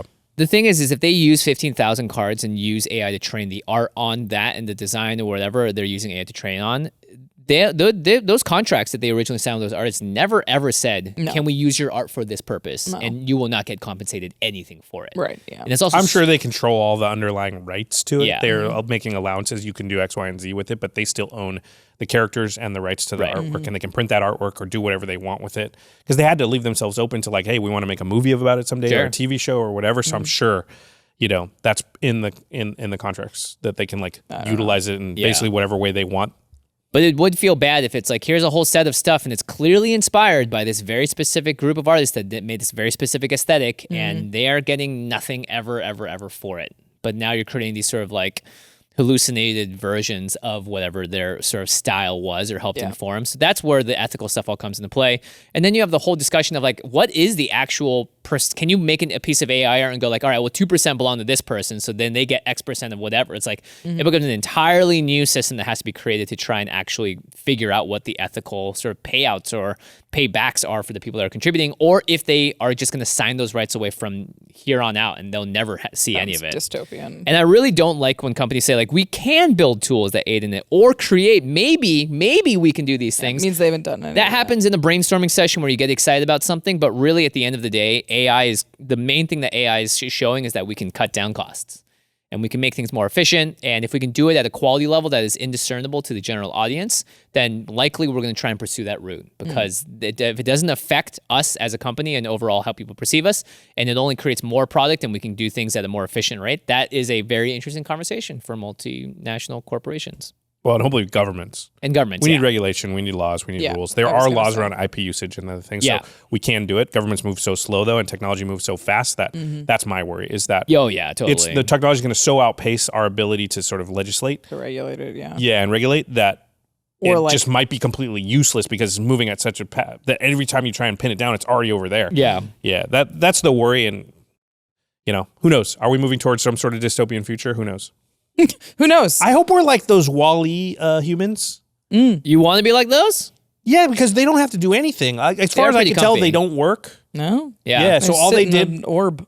Yeah, they were basically like Romans, where they were just like, they were in the chair just eating and watching entertainment all the time and like didn't have to do anything. And like, it didn't seem so bad. They were chilling. Well, that is for sure. Let's move on. Not all artists are against theft. Faye Dalton.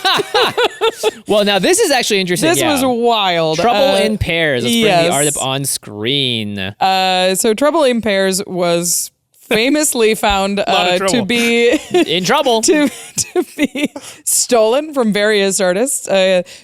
Firstly, and most obviously from Donato Giancola. Would you look at who that? we've been talking about. And then Reddit went on its old witch hunt and figured out the rest of the pieces that were stolen. Hands and axes and all sorts of facial little references. bits and pieces. This was crazy. This because was you're like, awesome. they showed the first thing and they're like, look at this thing. And you're like, holy crap, that's the totally same. stolen from that. And then they're like, but wait, this part of it, holy crap, that's stolen from another thing. And this part of it, stolen from another thing. It was like every day or hour. And Trouble in They found quintuplets. from fantasy artist Boris Vallejo, from Will Halsey, from Morten Kunstler, and maybe more. Like, So yeah, every piece of it was like you could Photoshop them just all zombified, over. A lot of them were just Trouble like in literally Pairs. take it, flip it, and then like change the color. Like the lighting matched in most of these, so that's why. which is so funny to me because we're all like, AI art's going to destroy. It's like, no, actually, this is a practice where art is being stolen, and this is actually something that if you went back, I guarantee you, there's a large percentage of cards that have completely aped certain things from other pieces, This or just isn't- sketched yeah. over it, drawn over it. This isn't the first time. The This is actually a Crux common of Fate- practice, I would say. Crux of Fate with an Ugin. Yeah. It's like, where does the line from interpretation cross into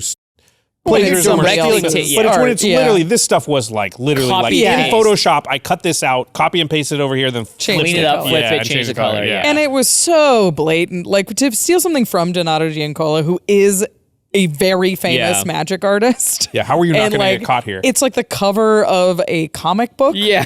And so it's like, Magic players, somebody's going to have seen this comic book. And if you're an artist, it's not hard to do that and then just change things about it and keep the general shape. And no one will be able to tell at that point. Yeah, My that guess was is the bad. reason So you're blatant. doing this is because you got hired based on artwork and you probably can do artwork. But the reason you're doing this is probably because you either, you either waited too long to do the work, or tight deadlines. Yeah, or just creatively you have a block. And I'm not making excuses, but I'm just saying. Yeah. So of course you're not doing a bunch of research to figure out art that couldn't be found, because if you were willing to use that time, you'd probably just use it like creating the artwork from scratch so that you wouldn't get caught. Yeah, so this is all the symptom or the outcome of like trying to do it quicker than you could otherwise do it, which leads to, these kind of things that are stupid. Like It's lazy will- plagiarism. Yeah. I will say they're only being paid $1,250. So it's like they're probably trying to be as efficient as possible. Yeah. And they're like, Faye Dalton isn't a super experienced magic artist. She had done a few other things,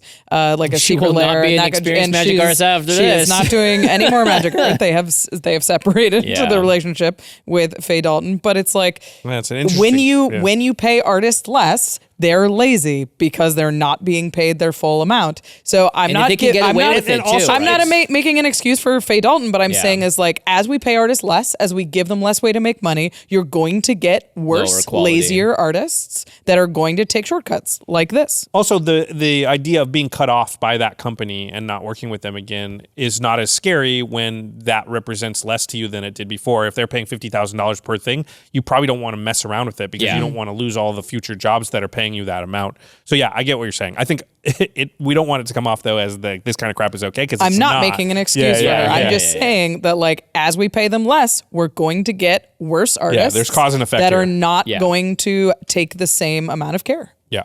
Although this was not a Universes Beyond IP thing. So no, it not wasn't. related This to was that. this was a mess. This was very bad. All they had to do was just be a little less lazy. It was so right? lazy. And no one able to figure it out. Just Well, and have a higher degree of integrity. Yeah, I was going to say, just be a I'm better saying that artist. it is very normal for artists to take things that exist in other things, to place it and go like, cool, that's what it should look like. And then they draw over it. And they do their own thing on top of it. So it's unique, but it's still modeled after So something. it's an interpretation and It's an not interpretation like and not just a stealing. direct Yeah. one-for-one plagiaristic thing. not a collage of 100 different artists' work. Yeah. Disastrous. And I will say, if you're a magic artist, you don't know Reddit, they'll figure it out. Well, and speaking of AI, the AI is going to be able to catch you now. So Yeah. you should be very wary of doing anything like that that. was bad. Because Not that Reddit's manhunts are always right, by the way. Yeah. No, Be no, very no. clear about that. They've been quite disastrous in the past. Let's go to the biggest controversy of the year. Like the hands down, not take a even nap. close. Yeah. You guys go. The biggest thing that happened, obviously, was the bans Yeah. in Commander. So if you've been living under a rock, a couple of months ago, they banned Nadu, Dockside Extortionist, Mana Crypt, and Jeweled Lotus. There was the biggest amount of hullabaloo that has ever existed in the community as far as for as long as we've been around, which is the last decade or so. Can you imagine if they had made that like live announcement, like at MagicCon? What would the crowd have done? I don't know. Like we saw what they did for MSRPs. Booze. There would be booze. It's just wild. A big announcement. I think hopefully they're smart enough never to make any sort of ban announcement or anything like that live in front of people. That's true. Yeah. Not a good idea. Yeah. So there's a lot of fallout, obviously, from this, and we did a ton of videos about it, so we're not going to go into it super deeply here. At the time of the announcement, people were so upset, or a certain percentage were, that there were even threats of violence made against the rules committee. Cool. Specifically, Olivia, which I don't know what we've said in the past, was, Took the brunt of it, I would say. yeah, and, if you look at the rules committee, She's one doesn't look like the other. It's kind of obvious why she would take the most out of it, which is, showing another ugly side of the community right there. And then the ironic thing about that was it was later revealed that Olivia was like the sole voice of dissent regarding the bans, and turns out to be Nostradamus in this whole thing, where she basically was like, yo, Mana Crypt and Jeweled Lotus, why don't we wait on those, do the other two, and there's some other things in the works, i.e. brackets, that maybe solve this. And, if it doesn't, then we can talk about these other two later, but let's not, do this, basically. So the person who gets the most threats was actually on the most on the side of the people threatening them, which... Nice. Yeah. First, we've said this a million times, but if you're threatening anybody for any reason, but especially if you're threatening anybody over a children's card game, or an adult card game, any kind of card game. Card game. Yeah. Game. Any game, anything. You suck. Yes. Yeah. Full stop. Don't do that. Yeah, look in the mirror. Look in the mirror buddy and boy. probably rearrange your life in a lot of different ways. I find it's helpful if you're going to shout about something at Magic, replace the word magic with pickleball. Because that's a very silly thing to be mad about. It's a very silly name.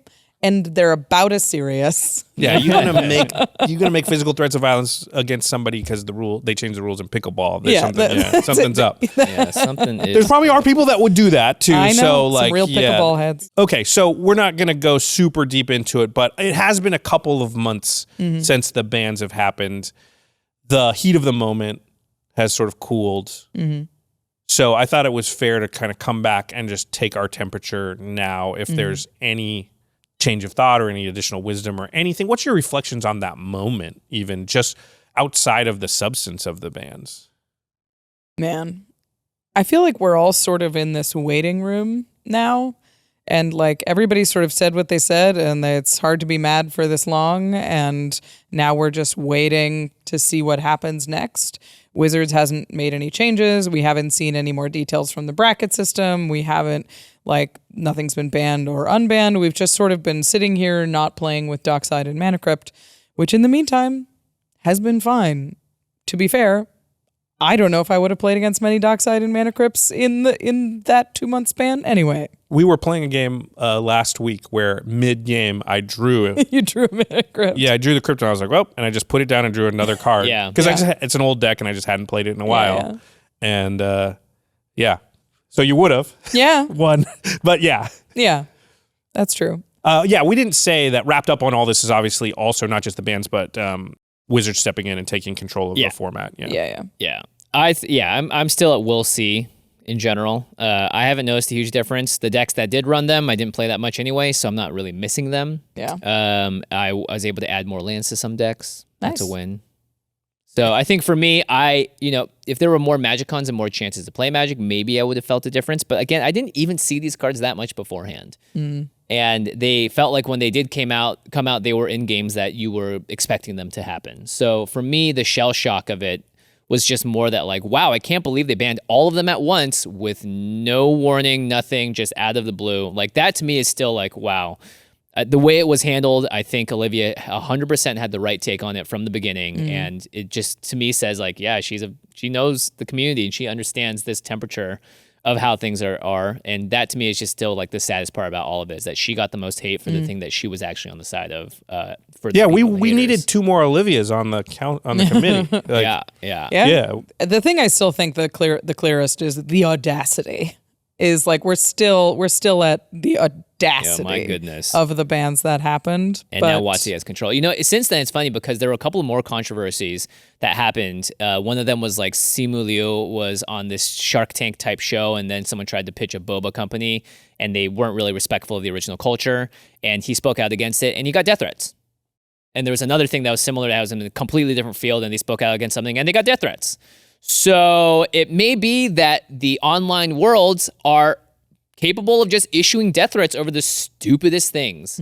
That to me became more apparent as other things in other spheres showed up. And I was like, okay, so this isn't just Magic. This is something that's actually more indicative of online culture as a whole and what we have accountability for and what we can do when we don't have our face attached to things or our name attached to usernames or whatever. Yeah. So that to me was also obvious. It's just like, wow, this isn't just Magic that's getting this absurd reaction to things that is completely unwarranted and filled with sucky people. It's something that is happening in a lot of different places. And that to me was just something that I noticed. It doesn't have to do with Magic, but just more just like, wow, online culture is not at a great spot in terms of the health of how people can react to things so freely. Yeah, I like what you said about the audacity. Every time I think about it, I'm still just like kind of shocked that it's going to go down in history as like one of, whether you agree with it or not, just the way that it was just like one of the kind of dumbest things. It just is. And I think, I've come around to a lot more calm around it and honestly come down on the side of like, I think it is actually inevitable, or it was time for Wizards to take over the format. Sure.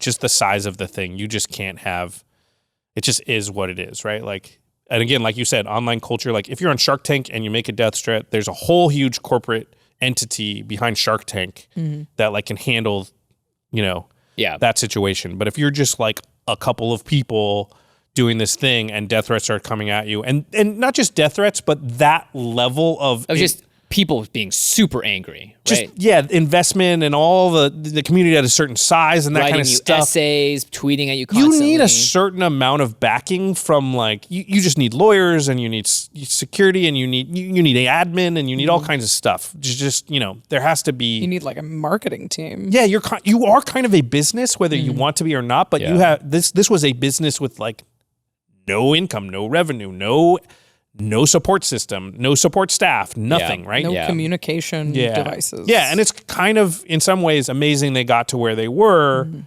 operating in that manner. So it's sad that it took something like this to sort of make it happen, but it needed to happen and probably needed to happen a while ago. Or at least the community needed to have supported the rules committee in a way where they could have that apparatus behind them that could handle situations like this. And since that wasn't a thing that could easily happen. Anyway, so that's where I've come to, is like, I think that part of it I'm at peace with, whether it's ultimately good or bad, or I'm sort of sad about it not being like led by people that are actually, it's neither here nor there, because it's just like, it's just unreasonable for a thing that 10 million people do or more, 20 million, 25, 30, whatever it is, to be run by, 4 or 5 random people with no amount of resources. Support, nothing.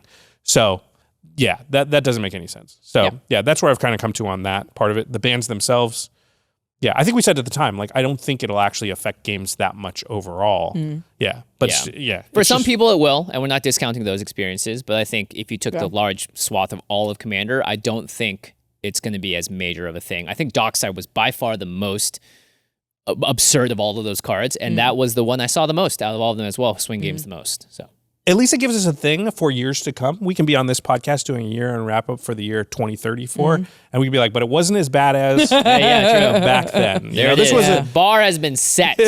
Everybody. Yeah, we had Thank to. you. We couldn't wait to talk about that until the end of the year because it was that big. So now that Wizards has control of the Commander rules, not a lot has changed. They nominated the Commander format panel, which they offered to all former members of the Rules Committee and the CAG. Some accepted, some did not. And then they added a couple of new international voices and faces, which is great. And a couple from CADH. And a couple more from CEDH as well, yes. So there's some level of expansion. There's a huge amount of people on the Commander format panel, including Josh and I.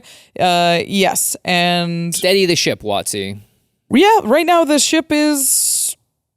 sort of in no man's land. It feels like they have it. Nothing has happened. We were promised brackets by Vegas months ago, which we all knew wasn't going to happen, but they don't know why they talked about it. It didn't happen. And now we're sort of sitting and waiting for the bracket system and whatever unbans happen with it. I mean, I'm encouraged by the way this has gone because they came in and had a sort of timeline and they haven't stuck to that as they've found out that it's more difficult and they don't need to move as fast as they thought at first, that this is not like other formats. So them not doing stuff to me is them coming to an understanding about how the format works. We said in our episode, like, hey, it moves really, really slow, slower even than you think slow is. And to Gavin's credit, and I'm not surprised because, we love Gavin and he's done a great job so far.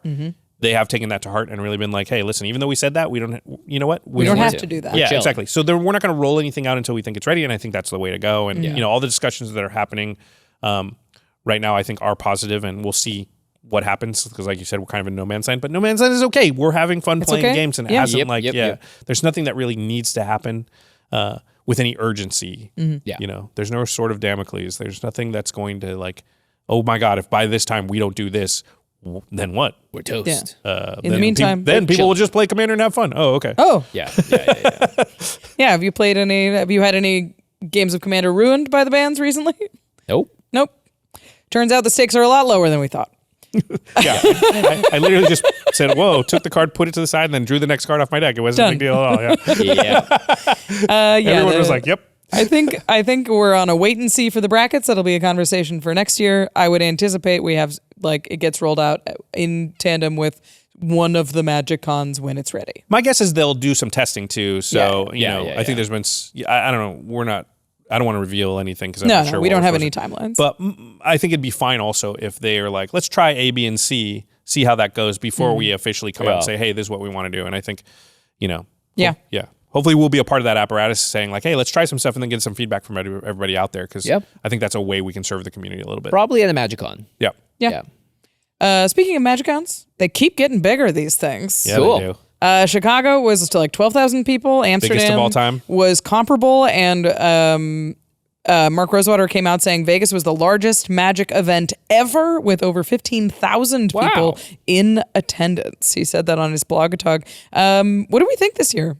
The formula is getting better. They're learning from their mistakes. The organization of how Vegas was with the second and first floors was much better, and so was Amsterdam.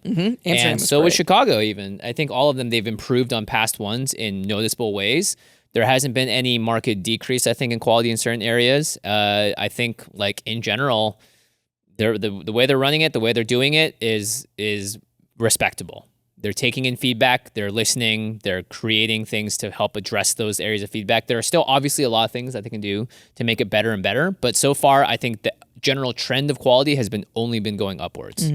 Yeah, I'm actually marveled at their ability since Magic 30 to just continually, each one seems a little bit better than the one before. A Like little bit Philly higher was attendance. a little bit better. Yeah. Yeah. And then Chicago was a little better than Vegas beforehand. And then Amsterdam was a little bit better. yeah. And then Vegas was a little bit. And you're like, man, I don't know how they can keep doing that. But they are finding little ways to improve every time. So they're listening to feedback. And I thought Vegas was great. Good job, Reed Pop, I think, too. Yep, I think a lot yep. of credit has to be paid there. Yeah. Maya Gates, who's a person that used to run Comic-Cons, San Diego Comic-Con, is So in definitely charge. knows about these huge knows events. how to Yeah, do it. That makes yeah, sense. and she's the right person for the job so far, I can tell.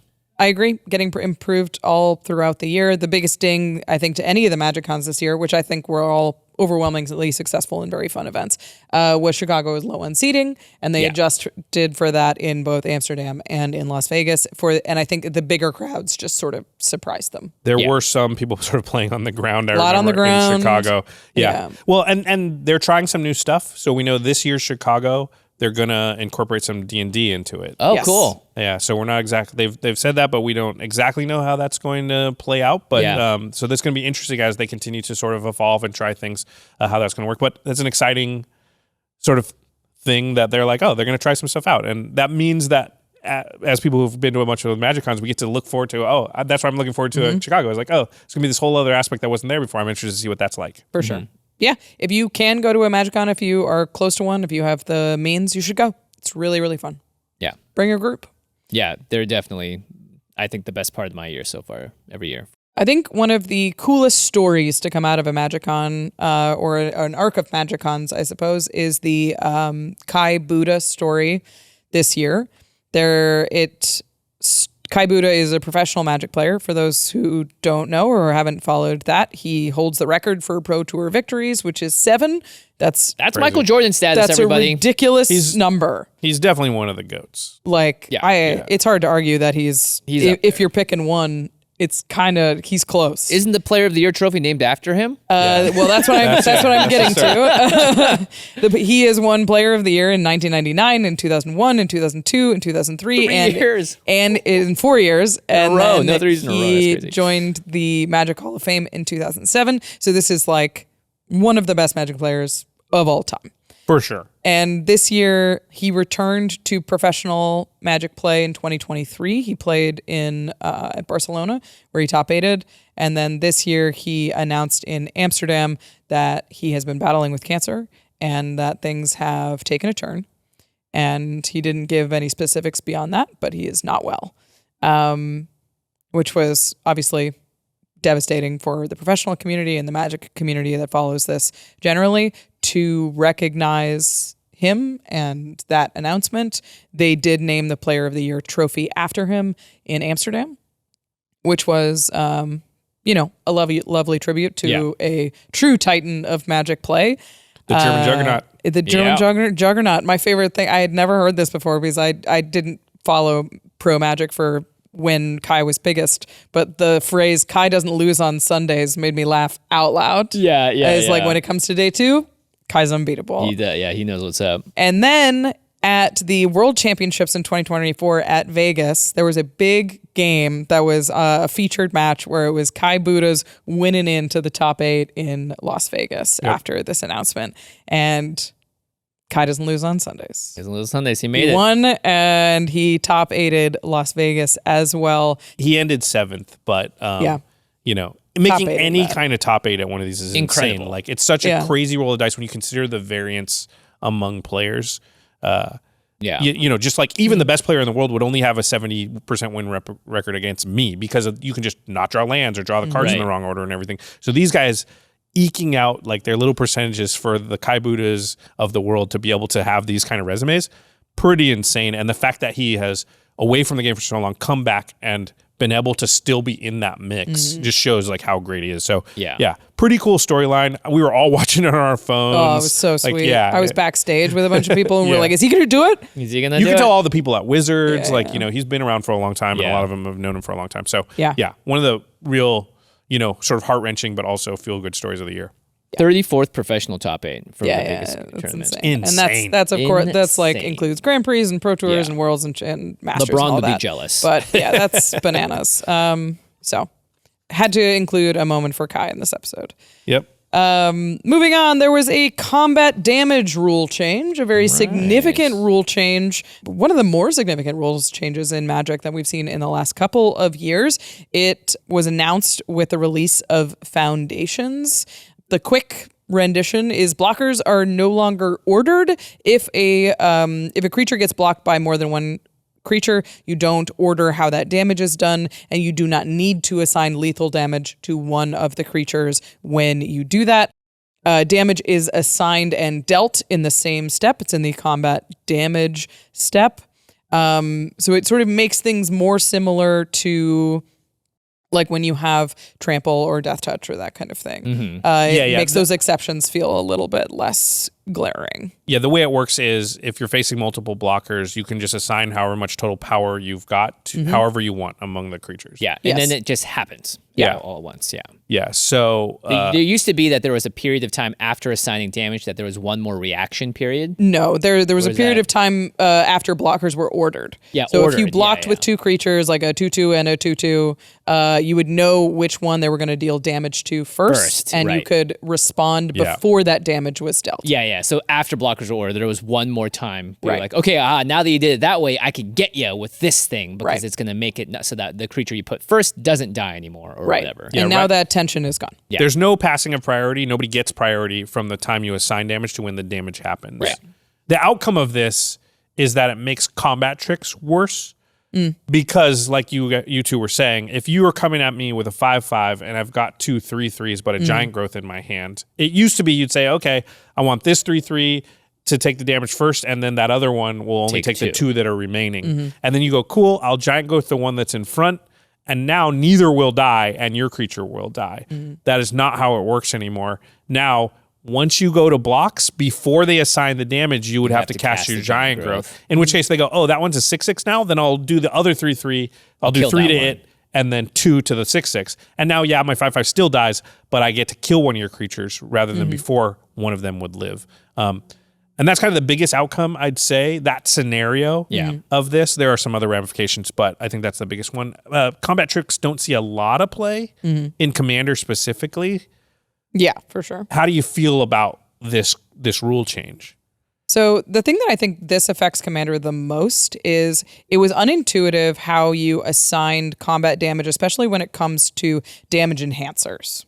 So if you have like a Torbrand and somebody double blocks, you would have to assign fully lethal damage before that is replaced to a creature, and then you could move on to the next one. Now you can assign the appropriate amount, so when it's adjusted with a combat damage, one here, which is really going to be 3, and then which is going to be 3, and then it makes more sense when you're assigning damage in combat when you have damage doublers or damage modifiers like Torbrand or any damage doubler. So I think that is actually the sneaky biggest change for Commander, is just how those things work, and now I think they're a little bit more intuitive. Yeah, I do like simplifying things in general. It does feel bad to get blown out by things. I think that's why they made bestow the way they did, so that you can get blown out by someone removing the target it was trying to bestow. It would just self flaff and become the thing. So I think in that world, lessening feel bads is generally a good thing. I think reducing complexity and, like Josh said, making combat tricks worse, not so great because it does affect limited, and a lot of strategies did depend on being able to be a little bit sneaky to eke out that extra small percentage with your combat tricks because you were already maybe disadvantaged playing that combat trick in the first place. I mean, this only harms combat tricks on the defensive. They're still just as good in the offensive. Like there's still uses for it when you're the attacker. It's just you can't use them as like a removal spell sort of in the defensive. It's interesting. I think you have to cast them before damage is assigned, in which case you kind of open yourself out to a removal blowout, maybe in scenarios where you wouldn't have. I don't know. I think there are strategical implications. I'm not sure that you could say blanketly that it only matters on defense. It definitely matters more on defense, I'd say. It definitely matters more on defense. Yeah. But I think like the fact that they're pivoting this change, and it does it makes it easier for the attacker. It gives you a little bit back to the attacker is actually kind of a good thing, being like it makes the game move forward better. It definitely is. I think it barely affects Commander because double blocks just don't happen very often. They're super rare. To me, combat tricks already barely used and not really used in constructed formats because they are just inherently dangerous. Right. And the fact that sometimes you could give somebody a quote unquote feel bad by using your combat trick, it's like, I would give you a hand. I would applaud you because it's hard to do and those cards are kind of bad. Right. Now, in aggro strategies and things in limited, they can be decent and good, but you have to find your spots and make your deck to take advantage of that. So we're taking away complexity, I agree. But I think complexity that was ultimately kind of good in some arenas. Again, I don't think it matters much for Commander. It's very rare that it would come up. Yeah. And even in the Torbran situation, you could figure out the way to make that work for you. It was just a little bit harder. But I think most people play in a way that's like, just tell me what you want to happen.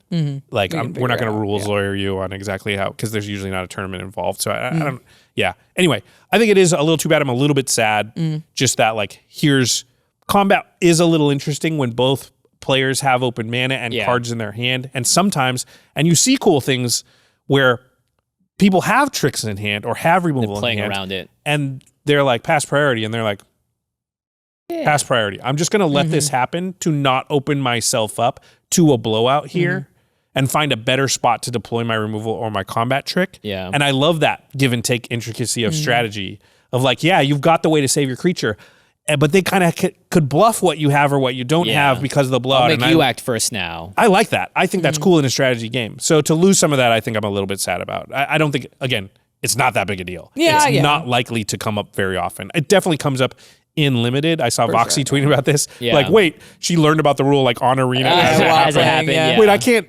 And what I've decided in limited is like, you just kind of don't double block you don't count your combat tricks into double blocking anymore on defense. You just pretend they're not there and say, if I didn't have a combat trick, would I double block here? That's what you have to do. Yep. Big change. Ultimately doesn't affect Commander all that much.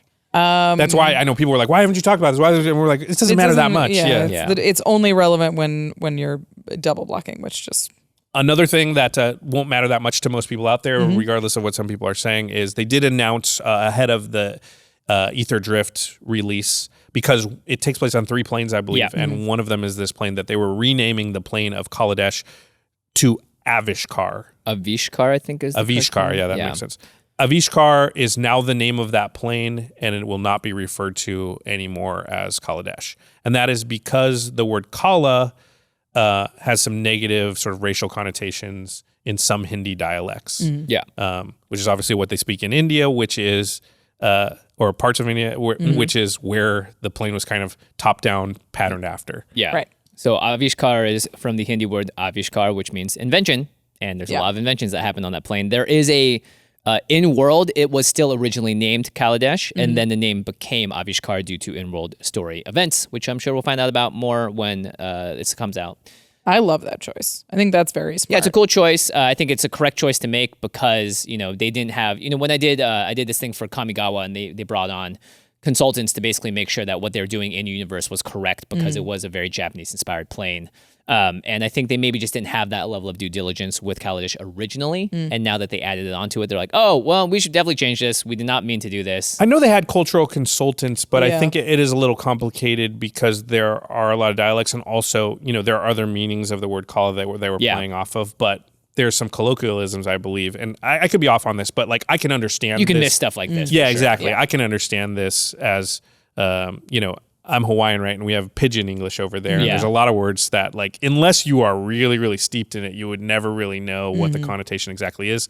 So, it makes sense. And I think this is just a no-brainer change. Like, anybody that wants to complain about it, why? Did you have Kaladesh tattooed on you or something? It doesn't make any sense. Why do you care? Avishkar's a cooler name It's anyway, a made-up place, and they had real reasons for doing this. And we can think of a bunch of words in the English language that, like, if they named a plane and it rhymed with that word, we'd be like, and that's exactly what was happening over there. So, like, it's so easy. Just stroke of a pen, change it. Why Love not? it. Yeah. I think it was something to do with how the consultants missed it because of the way that Americans pronounce Kaladesh was not like how they anticipated most players pronouncing Kaladesh. So the pronunciation that the populace adopted was actually sounded more like a different word. Yeah. because that of totally makes the like how we put inflections. Kaladesh. Yeah, that's Kaladesh. Welcome to California. So I think this is a cool change, and I love that they kept it in world. I think that's very smart. It makes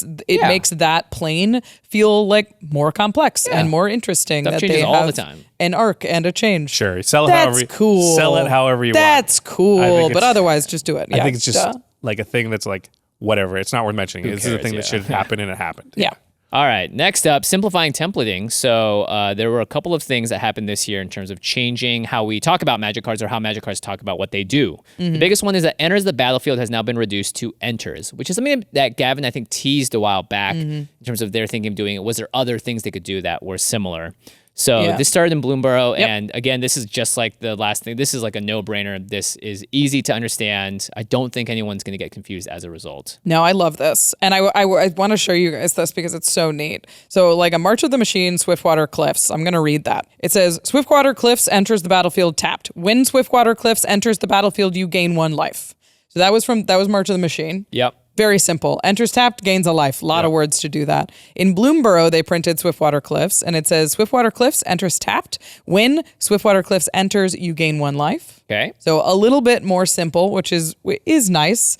But then they further simplified the templating in Foundations, where they started using the full name of the card in the rules text to this card type.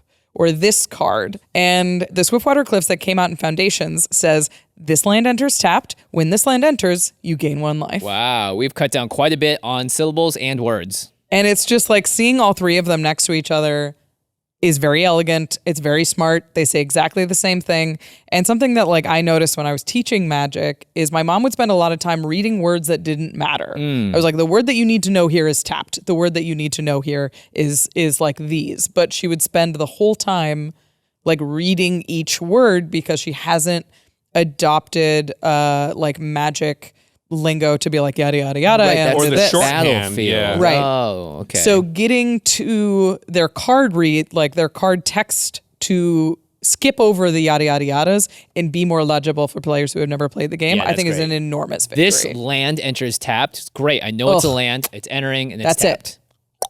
That's all you need. Simple. It's great. So I love that.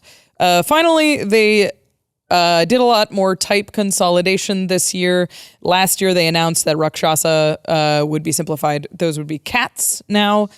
And this year, they eroded all Nagas, all past Nagas, to be snakes. We assume this is a change in anticipation of Tarkir next year. All cephalids are now octopus, a creature type octopus. Viashinos became lizard. And this is just an attempt for more typal strategies to be more relevant across planes. Instead of saying when every Viashino gets +1/+1, it's just lizard. Now you can play Bloomborough lizards, and you can play Old like old Viashinos and all of It that. is also a It also just simplification, simplifies right? design. Viashino is a word that your mom doesn't know, but Right. lizard is a word she does know. Get it. It's a so lizard It's a way person. easier to be like, these are all snakes, these are all lizards. Let's just capitalize on mental real estate that's already exists in people's heads. Yeah. They know what cats are, they know what dogs Got it. are. Yep. Yeah. So We don't have to mess around here. I would anticipate that we see as much of this as they can get away with consolidating types. Yep.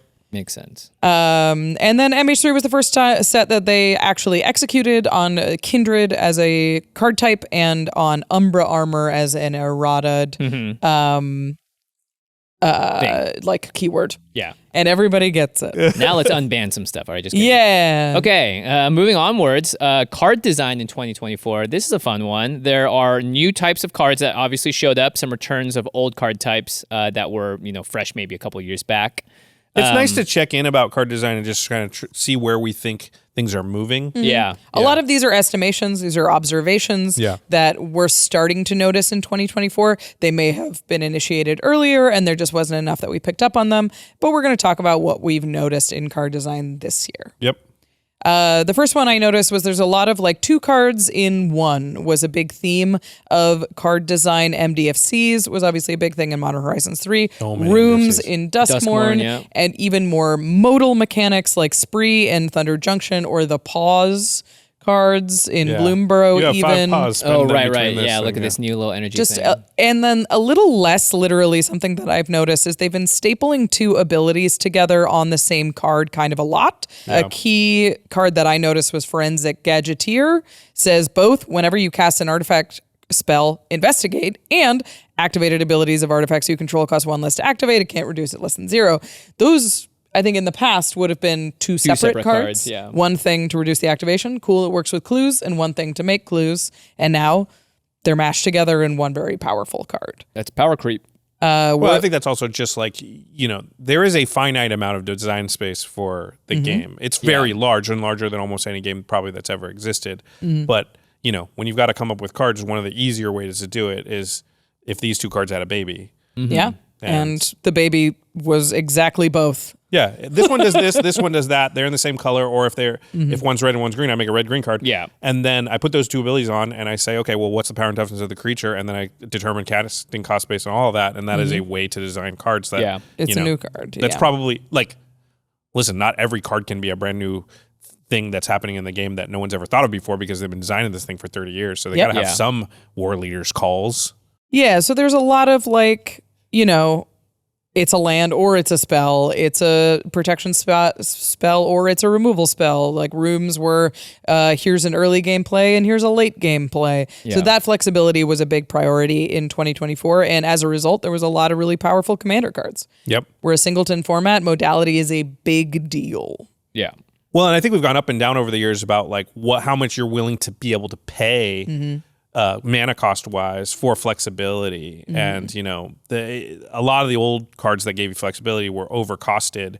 And we found that, you can't really afford to do that. And so this got to recalibrate slightly with something like Spree, which I think Going the other direction. generally, So they were able to sort of recalibrate with this new thing to make it playable in Commander, where it's like, is it a little overcosted? Maybe, but it's less than it used to be. And now does this fit right in? Because you can easily make it too powerful too by making it undercosted. So they got to be careful. But yeah, I think a lot of the Spree cards and the Room cards are really good in Commander for that reason. Yeah. And they're similar to the level up cards, which is all about early. You can cast it for cheap and then you invest into it later on as the game goes. And so it scales with you. Yeah. Instead of stacking your deck with a bunch of 5-drops, now you have a 2-drop that you can eventually put 5 mana into to become a 5-drop power level card. So that is just another thing I think just makes sense, makes the game more efficient, obviously, and will make games faster, but allows players to play more stuff and do more things. Yeah, this was another trend this year with classes in Bloomburrow, cases in MKM, and even rooms are you can cast the cheap side and you can use a late game card in the late game. So these were very popular in Commander as well. Another continued trend, I wouldn't say this is like the first year of this, is Commander's getting more niche. Yeah, so it seems to me that especially when they're designing precons, they're making every strategy is sort of becoming more of a typal strategy, where they want this deck has all of the things that say whenever you draw a card. Right. That is now and I know how to build that because all of these say whenever I draw a card, and this says draw a card. So it makes for these very niche commanders that they can build a bunch of things for, and that's what the precons sort of all looked like this year. So it's you get a lot of cards I think OTJ was a great example of it. All of the new cards that came out in OTJ precons were hyper-specific desert cards or hyper-specific, here's a muskrat that you can tap to cast spells that don't belong to you. Right. So now even your mana sources are limited to the kind of thing that you are casted. And that has made for a lot fewer staples and a lot of cards that go in just very, very specific decks, and the commanders were designed appropriately. Yeah, that makes a lot of sense to me. I think it just gives players more refined, defined boxes to play into instead of just making generically good with everything type cards, which we've seen in the past just cause too many problems. Yeah. Like Corvold, stuff like that. Like Dockside Extortionist. Yeah, exactly. Another one was non-creature classics into creatures. Yeah, I like this a lot. High Fate Trickster is Vidalcan Orrery. Aftermath Analyst is Splendor Reclamation. Bloodthirsty Conqueror is Sanguine Blood. One of those. One of those two are exquisite. Agate Instigator is Impact Tremors. Yeah. Like the enduring cycle. Yeah. So I like that we are placing things on creatures instead of non-creature permanents because it just increases more creature-based play, and I think that's the core of what Magic is just creatures swinging at each other. So it's a slightly more vulnerable to board wipes and all that stuff, except for the Enduring Cycle. But I like having stuff on creatures. It just incentivizes more things to swing in the air and kill people that way, or swing on the ground, or whatever it is, right? Like having creatures around, to me, is a better thing than having a board full of enchantments that all trigger when something happens. How dare you? Sorry. And it just becomes a nightmare of just like a clogged board state, and if someone doesn't have the right wipe, then right? So I feel like having creatures have these effects makes it a more fair battlefield in certain ways. It's interesting. I think for Commander, you still play both. So for us, it's kind of pushing our singleton format more toward a constructed format where it's you're adding like redundancy. It's adding redundancy. So you're like, okay, if I want a Splendid Reclamation effect, I can now play Aftermath Analyst. I can now play And the Splendid Lumra. Reclamation. I can play, like, there's multiple effects that do this. So consistency of Commander decks is improving because there's so many redundancies. Yeah, and absolutely, this is the reason why we have, said for years, and it's always going to be true, that this format, is sort of steadily speeding up. And the introduction of new cards will always speed up a format. You can't really think of ways that it would slow it down because redundancy and efficiency is added. If you don't have those things, then you probably don't play those cards.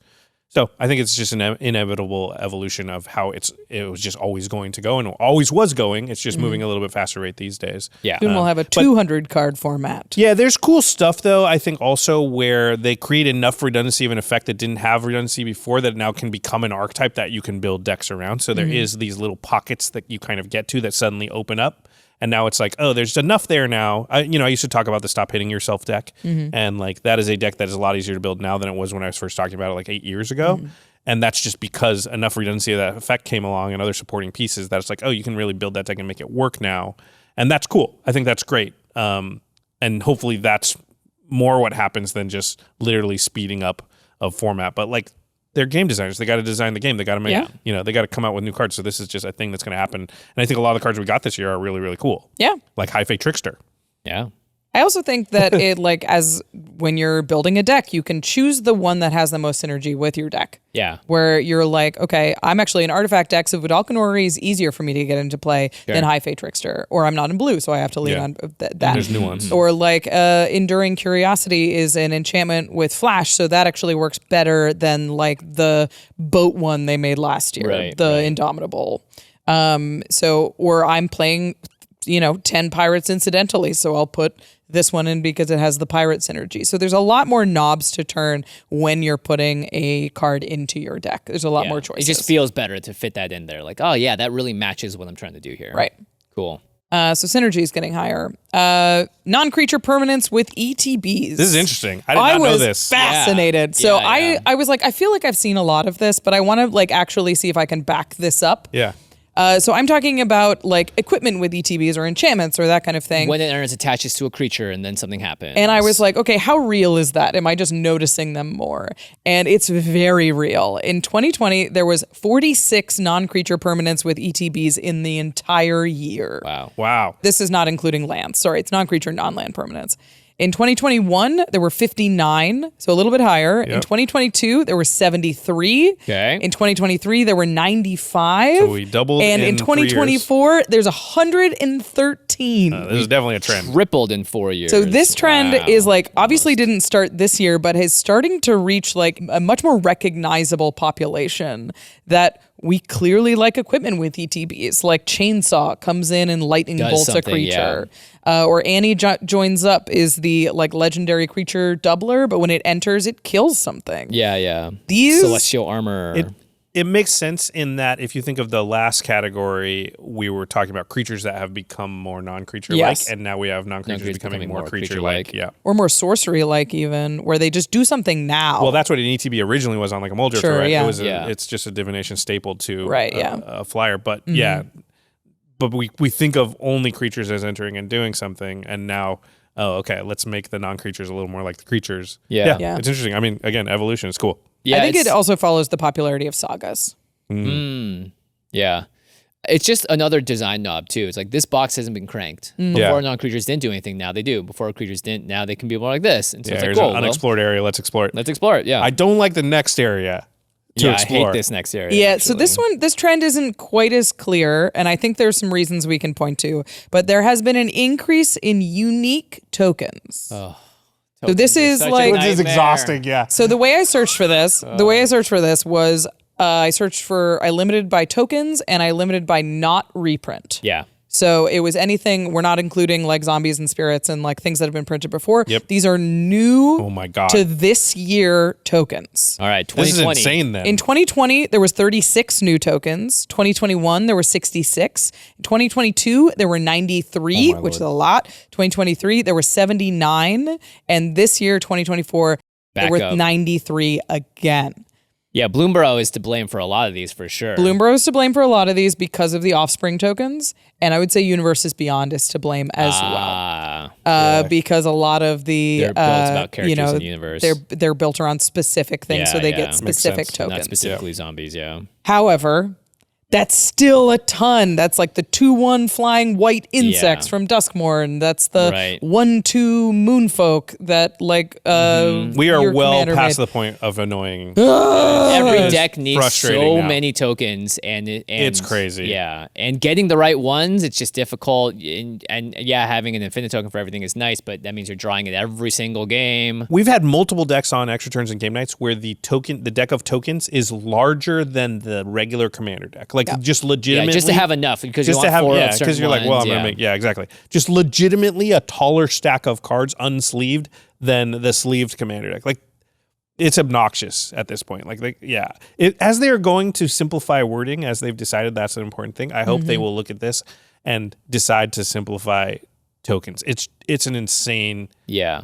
Like, it's such a thing where you're like, what does this make? 1/1 flyers that are soldiers. Okay. What does this one make? Oh my God. Because we're commander players. We don't just need the 93. We need the 79 from the year before Yeah. and the 93 from the year before that Yeah. and the 66 before that. Like every deck needs 20 different tokens. If 20 is on the low end. I mean, It's 20 insane. like different ones, and you Yeah. need duplicates from there. Like it's pretty absurd, and that trend is not slowing down from 36 in 2020 to 93 4 years later is absurd.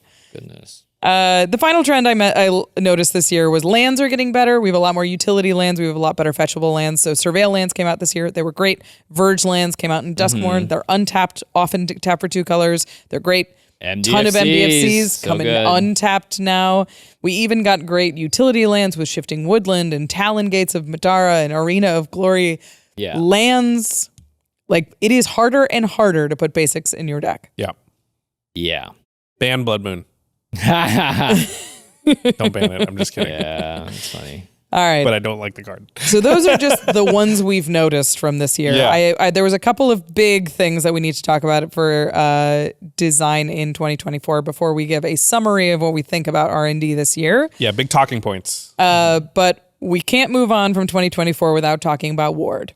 Yeah. Yeah, this was a big discussion in the community early in the year because of Voja or Voha, or I don't know how you pronounce it, but there was a lot of Why does it have Ward 4? why does it have Ward? Yeah, I'm Miriam has on the a side similar of why. case, too. Yeah. Why does Miriam have Ward? Yeah, and I think the overuse of Ward by design and just not understanding like quite how powerful it is, and they shouldn't just stick it on stuff. And like, especially if you make something that's incredibly powerful as a commander, to also make it difficult to kill makes for games that feel like I just couldn't stop what they were doing. Yeah. Which is not fun. That's why early Commander was dominated by like Uriel and Uriel or whatever. Yeah, that's why people don't like Eminence and things like that. It just feels like I don't have a chance to interact with what they're doing. And so when you give a very powerful commander Ward 4, it feels like that's not fair. Just so we're accurate, Voha is Ward 3. Oh, sorry. 3. Ward Sorry. 3. Yeah. Yeah. Still 3 too many. It's still very, very high. And I think they did address this, and I think Ward was really, really recognized because of the cloak mechanic, where all of the 2/2s had Ward 2 in limited. And it was like, sometimes it was better to have a 3-mana 2/2 with Ward 2 than the creature on the other side. Which I think is cool and limited and played interesting and well. It just doesn't translate super well when you put it on a commander. So it was like super, super top of mind. And at that, like when we were all talking about Voya and all of the stuff that went with that, Gavin released a video in April where he was like, we heard you. Ward has been used too much. First of all, it was one of those things where he was like, we got a new toy and we put it on too many cards. We got excited and it was on too many things. And then we didn't understand what each number meant. And so we thought Ward 4 was like appropriate and not hexproof. And even Ward 3 is basically hexproof. And especially when you put it on more powerful permanents, it just gets exponentially worse. Yeah. They gave a lot. So they recognized that it was an issue and that they're going to adjust going forward, is my point. We were giving a lot of praise when Ward first came out because it felt like this really nice alternative to Hexproof, which Hexproof also has a lot of issues. But at least with Hexproof, they knew you can't put it on something like Voya, right? Yeah. And but still, when Ward 1 started appearing on stuff, people were like, this feels nice. It's a little bit of a tax. Yeah. And it does make the creature more powerful, but it's not like debilitating or overpowered in any way.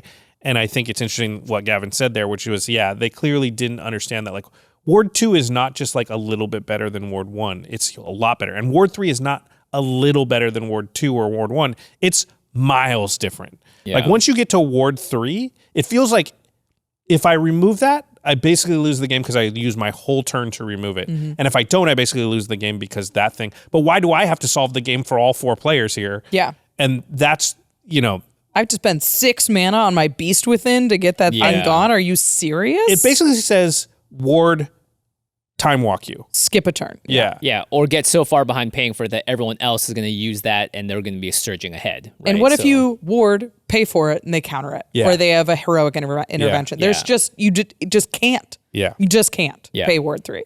Yeah. That's why Mana Leak got better in Commander more recently, because just paying an additional 3 mana is just too much. Yeah, it time walks them in a lot of cases. Yeah. So I think they just didn't realize it, and part of it was we were very I think the community in general was like, this is a cool tool. Like Ward 1 is great, and it feels like it matters, but in the right amount. But and then it feels natural, like, well, Ward 2 should be a little bit better than Ward 1, but they just didn't realize what the gaps were between each of them. Yeah. And you could tell that they were looking at it and they were like, these are for commanders that like they don't do anything until you untap with them. Yeah. Which is the case for Voya, right? Is like it doesn't do anything until you untap with them. And if you untap, you win the game. Yeah, it does win much the game. that it's like you can't not allow people to destroy So you have one window to remove this thing or you lose. Yeah. And that scale was just, it can't be that powerful and protected. It has, if you protect it, it has to be worse. And they get it out on early turns. You don't even have the mana to pay for it. Yeah, you don't even have the mana to pay for it. But how will you do that in an elf deck? Yeah, exactly. They're usually playing that thing on like turn 4, and you're like, I can't. Even. Yeah, if I don't have literally a 1 cost thing, I cannot remove. And that I thing. skip my turn 4, skip my turn 3. Yeah, I I don't think they should have anything bigger than Ward 1 on a commander. Period. Like, I don't care what it is. I think you're going to build your whole deck around a thing, and my only ability to stop that sometimes is to kill it. It can't have more than Ward 1. Because Ward 2 is so much different than Ward 1. It feels like... They should change it, in my opinion, to have it so that it's on the commander player, the person that has the card. It's like Ward 1, but you have to pay it if you own the card to force them to pay keep it. Yeah. If you want this Ward to actually be active, you need to pay 2 mana. Oh no, Octavia! Because then it's like, okay, so it's making the player have to do it. They have to hold up extra mana. So there's some back and forth, but right now it's just like, no, it's just, you can't touch it. It's Sorry. just hexproof kind of in a lot of cases. It's just like loose hexproof, and Yep. Um, It's just hexproof, but more frustrating. Well, and they also created a card that doubles the ward in Roaming Throne, which goes in like most decks if you wanted to. And I think if your commander has ward, it goes in that deck. And it's awful. Yeah. So Wizards has heard that, and hopefully we will see Ward a little bit more carefully executed in the years to come. Yeah. There's they're one just more, just like anybody, right? Like, if we found a video idea that works, we're going to make a lot of that video. Yeah, they got excited. They found a new mechanic that hadn't existed before that people were happy about. Of course, they're going to roll that. Like, I don't blame them at all. Yeah, I don't blame them. All right, there's Do blame one him for more this one, design thing to talk about that happened this year. Design thing. Nadu. They had to release a press release. They did not have to. I'm surprised they released Yes, this. that's true. And throwing some, it felt like some people got thrown under the bus too as a result. Yeah. They released a press release that said, "Here's what happened with Nadu. It was a mistake. It's on me." It was like written from the perspective of the. Yeah, I was like, you remember the don't need specific to designer. go this far. Yeah. Like, yeah. Don't get thrown under Mistakes the bus. get made. They're designers. It's a tough job. It's I really compare it a lot to like filmmaking or script writing or something like that, where you come up with ideas, you're not sure how they're going to be. You have your thoughts, but you're not sure how the audience is going to respond to it. Yeah. You write a joke, you write a storyline, you write a character in a certain way, and sometimes they're home run, out of this world, crazy choices that like everyone's like, that was amazing. And sometimes you take those swings and you strike out and people are like, what the heck was that? Or that was X, Y, or Z and bad. And the thing you want out of your creative professionals is they're taking hard swings. I want them to try and hit home runs. I don't want them to try and bunt every time because that's boring. Then you get art that's just like everything else that's come out. And so creativity is really hard. So I even gave him a pass on Nadu as like, yep, it was a mistake. It was obvious. I think probably you should have caught it, but fine, take your swings. Let's just ban this thing and admit a mistake. But you don't have to write a whole article saying like, here's exactly what went wrong. Because then people just scrutinize all the little things and go, well, this is really stupid now that you've explained it. Yeah. It was Michael Majors wrote the article, and it was about basically they said that Nadu was changed late in the process and it wasn't play tested. Like many card mistakes, it just got tweaked too late and didn't get checked, and they're gonna try to do better, and that's all we can ask. I think it was Forsyth though, or somebody. It might have been Gavin. It could have been somebody else. I don't want to. Anyway. Who made a really interesting point about that. Because your natural response would be like, well, let's just not change things late in the process since we know that sometimes causes skull clamps and things to happen. We've heard those stories. And he's like, yeah, but you don't hear the stories where the card that you love was changed late in the process, which happens a lot too. So there's give and take there. So again, I even give him the pass on the late in the process thing because sometimes that takes a card that would have sucked and nobody would have liked. And Skull Clamp, by the way, is a card that is like, a lot of people play. I love that card. Me too. Is it a mistake? It created a great card that is one of the great cards in our format that people love to play, and it's not, I don't think, too powerful where it should be banned. So that to me is a success story of Skull Clamp is. So Nadu could have been that. Yeah. It just wasn't. Mistakes happen, and I'm not up in arms about Nadu, and it's like it was one of those things where they wanted to. It is stupid.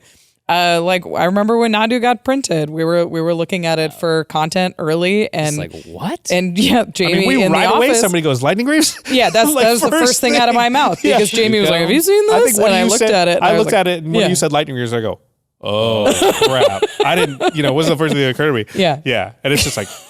And then your eyes go wide, and then they narrow. Like, how did this happen? Yeah. Why?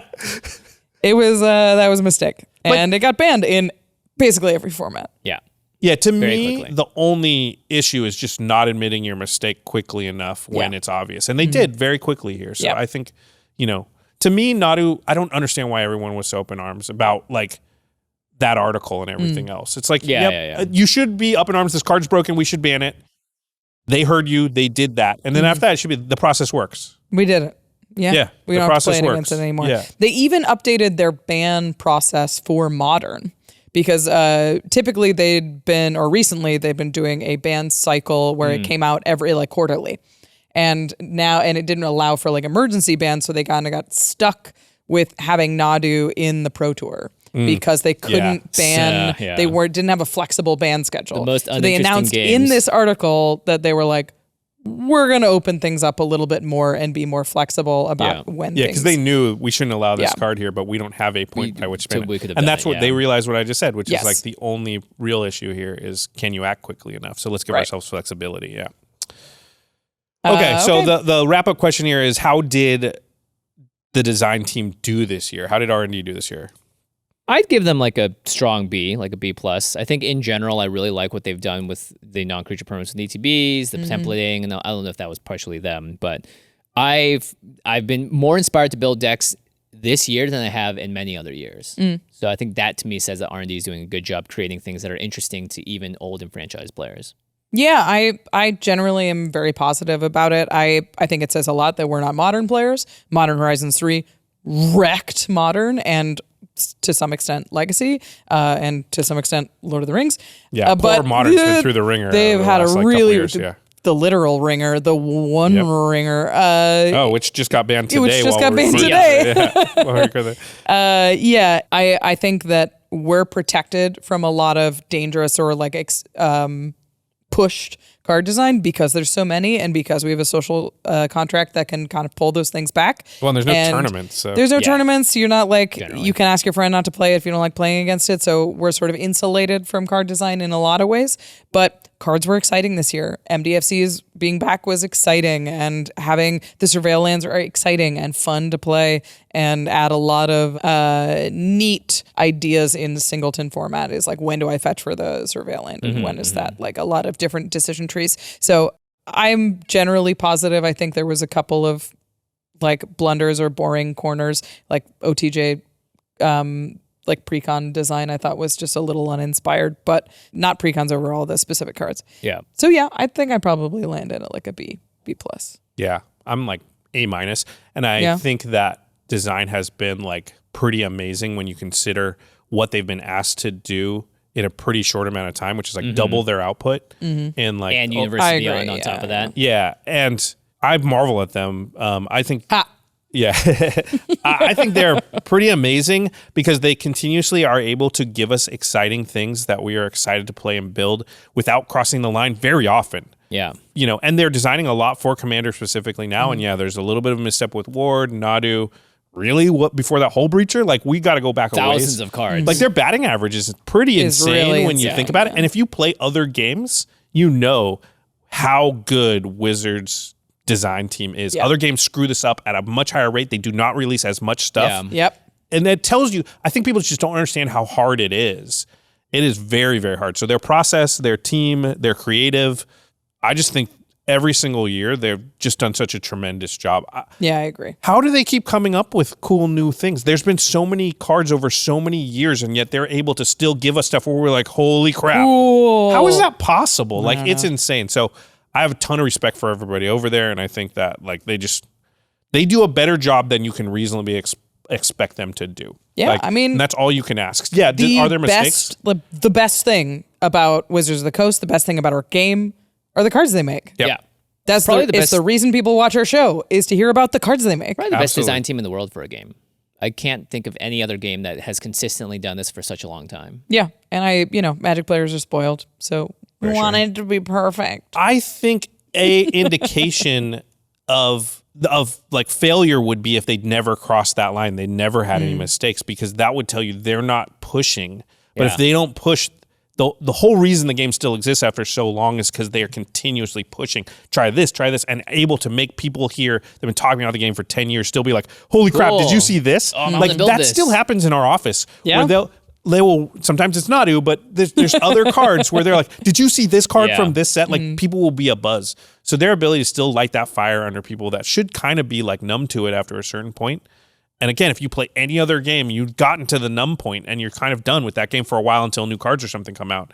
Yeah. So I wish there was footage of me seeing Bloomborough card design for the first time. Just like, because huge smile I think I ran down the hall and was like, you can give a fish! You can give him a fish as a gift! What?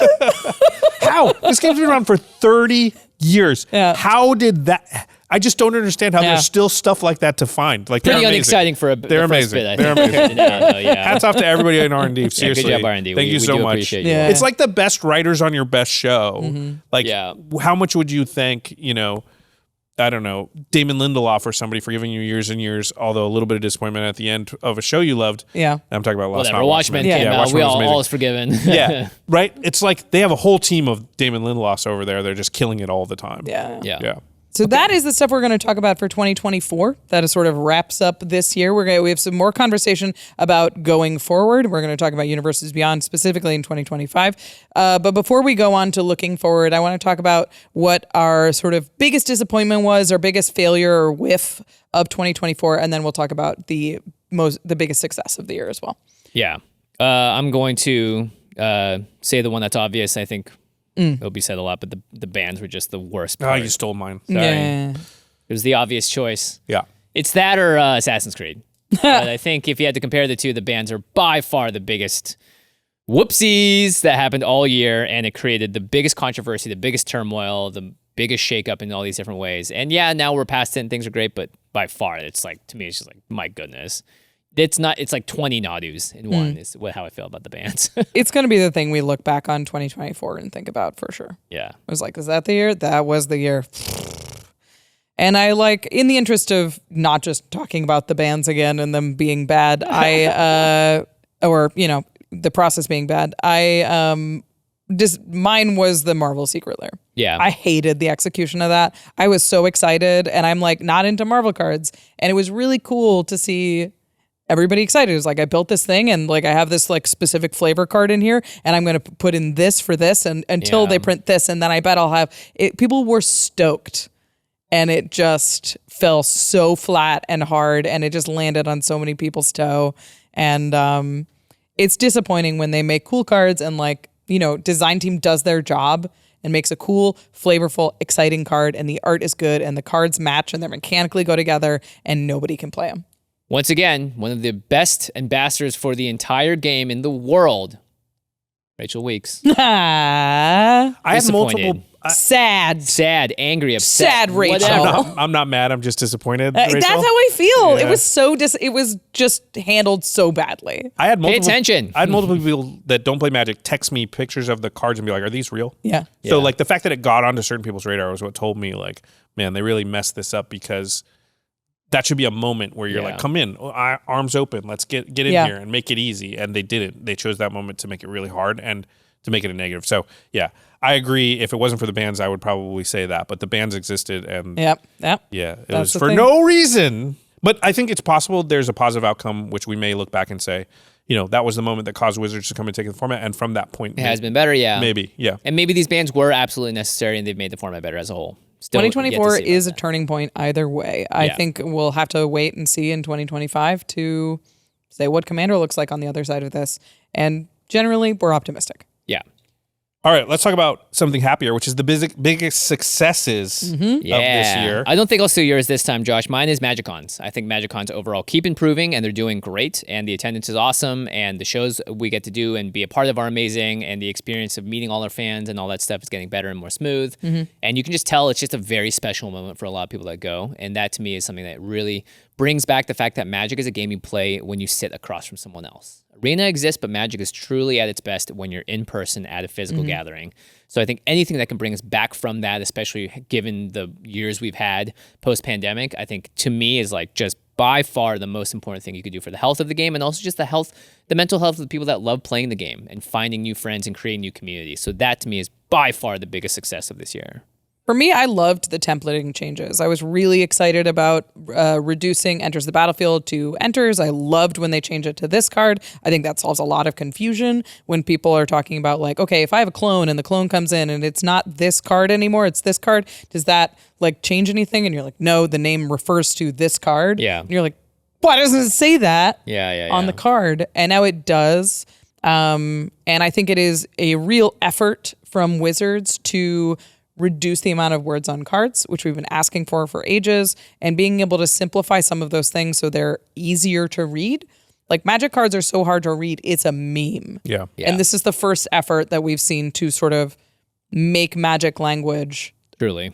the language that people can actually understand. So I think that was a huge success. I'm really excited about it.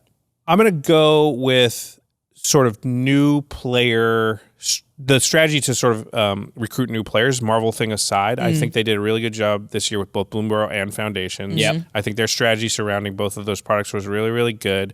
I think that Bloomburrow home run on a lot of fronts, and the way that they decided to like really make the limited environment a little more digestible, make a lot of the word templating more digestible, make the gameplay itself a little bit easier to sort of as a jumping in point was really smart. And there's been points in the past where we've criticized them for being like, hey, there's a new player spot and you made it complicated and harder. They didn't do that there. They went in the right direction. I think Foundations is another step where they, created a product that's going to bring people into the game, which is obviously important to us as a company in Command Zone, that the game is big and people keep joining it and keep playing it and enjoying it. So, I might have a little bit of bias there, but I thought, I don't know that we've seen them handle new players or trying to bring in new players and welcome them in the past in any concentrated way that we did for those two sets. This was they always had core sets and things like that, but this really seemed like, hey, second half of this year, they really were focused on that.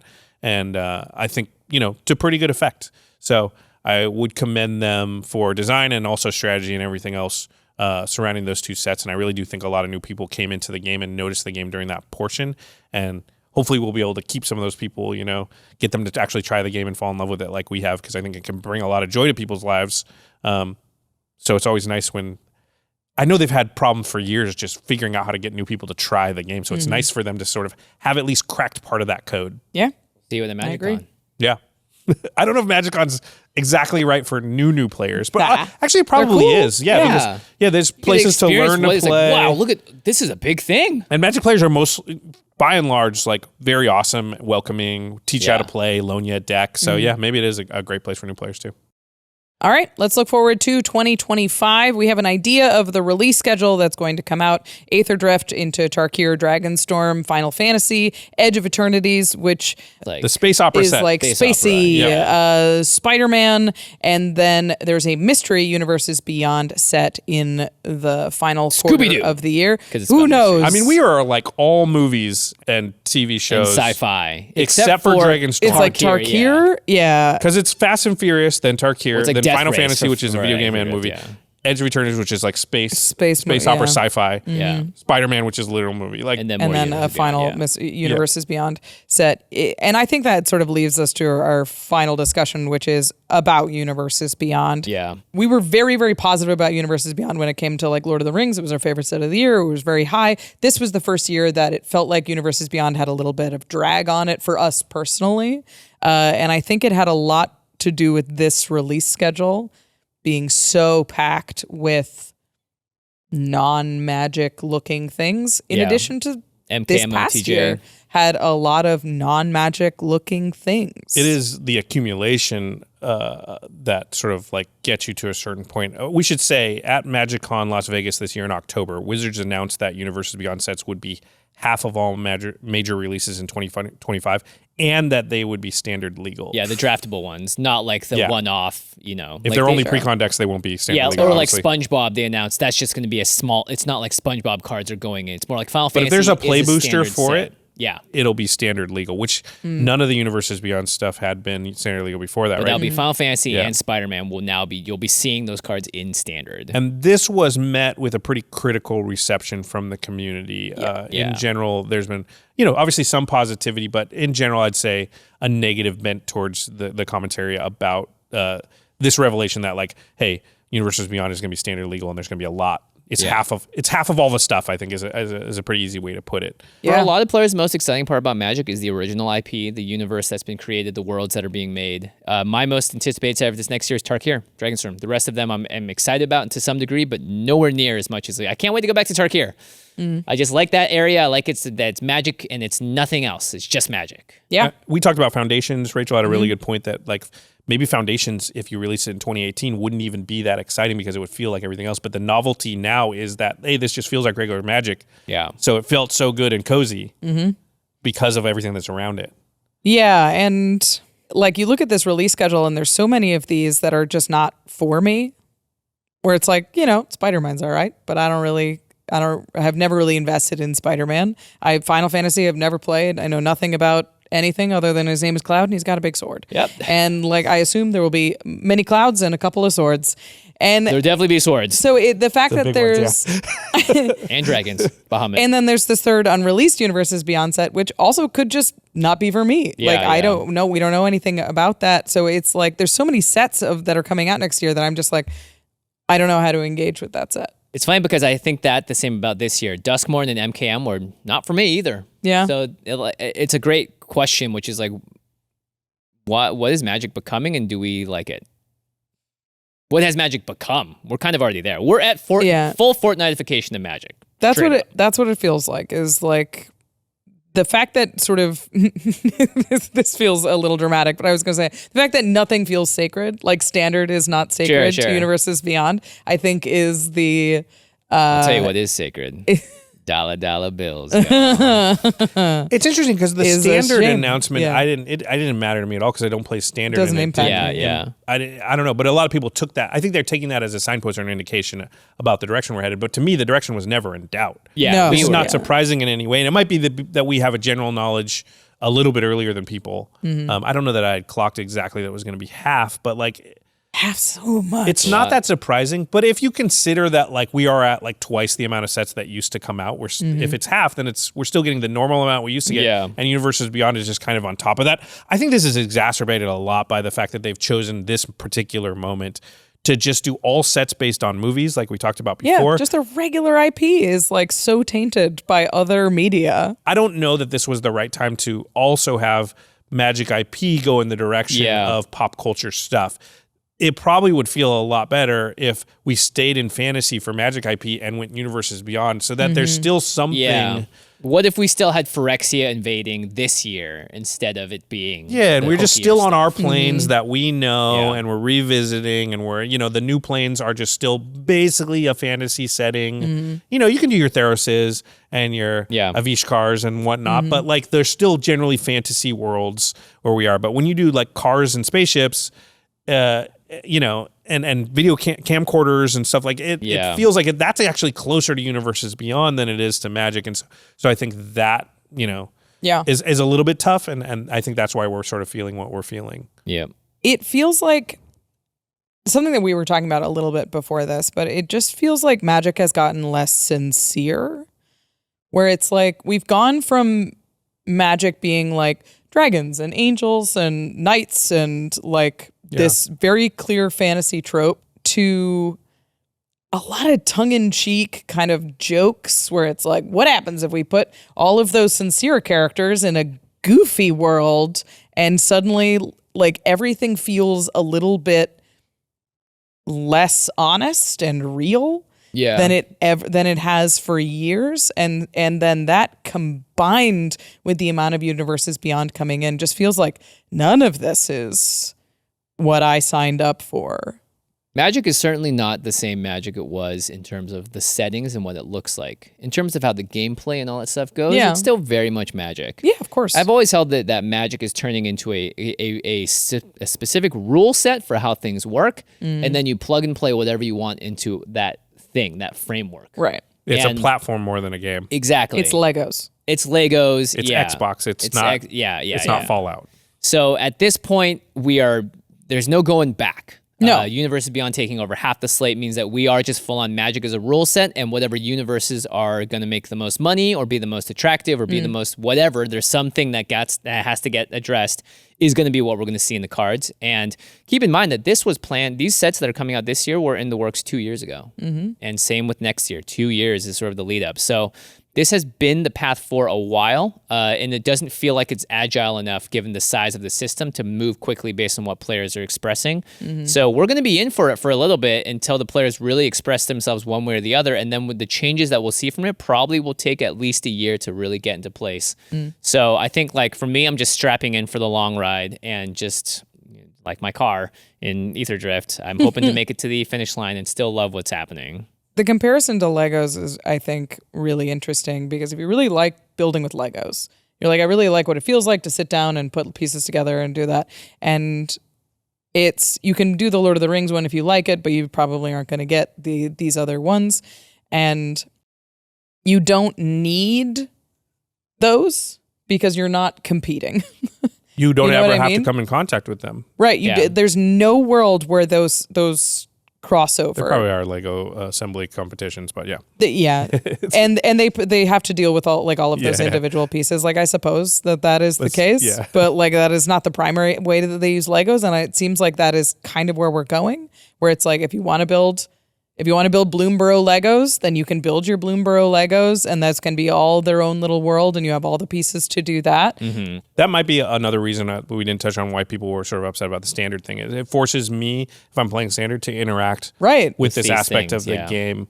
I have to face against Spider-Man or whatever on the other side of the table. I can't opt out of that experience if I want to be involved in tournament. I played standard and got beat by Spider-Man. And I think that's a fair criticism. Yeah. If that's not something you enjoy about the game, you're not actually allowing me to keep it out of the game that I play. Or, you're officially saying, hey, it can be part of the tournament structure. Yeah, I felt fine with Commander because it's like people are already changing the art of their favorite commanders to look like their character or whatever because it matched, right? Like I saw a bunch of that. So it does feel a little more like we're affecting sacred ground, or at least we're changing the fundamental aspects of what Magic is for a lot of players, because this is the base competitive level of standard outside of limited.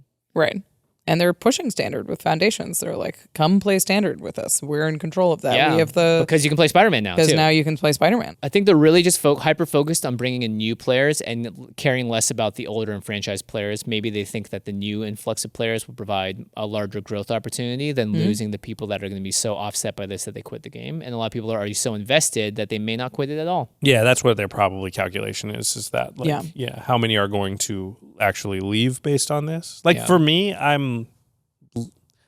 like we've talked about, I care less about different versions and different whatever, and it's mostly about like what is the mechanic of what the card does, and I largely still feel that way as far as like, okay, it's an Iron Man or whatever, but like that's just the name that they put on some text of what it does in a game. Right. And to me, I'm less worried about where it comes from exactly. I'm still a human being, and when it's SpongeBob, it's a little bit like, it's like half an eyebrow. I don't care that much. Yeah. And then I see, Jake, who works here, Jake Boss, who, if you've watched Game Nights for any amount of time, he grew up and loves SpongeBob, and we've made little references to the show in certain points because he's a SpongeBob guy. And we were backstage at MagicCon Vegas when they announced SpongeBob, and he immediately turned around and had this huge beaming grin on his face like, holy crap, they're doing it.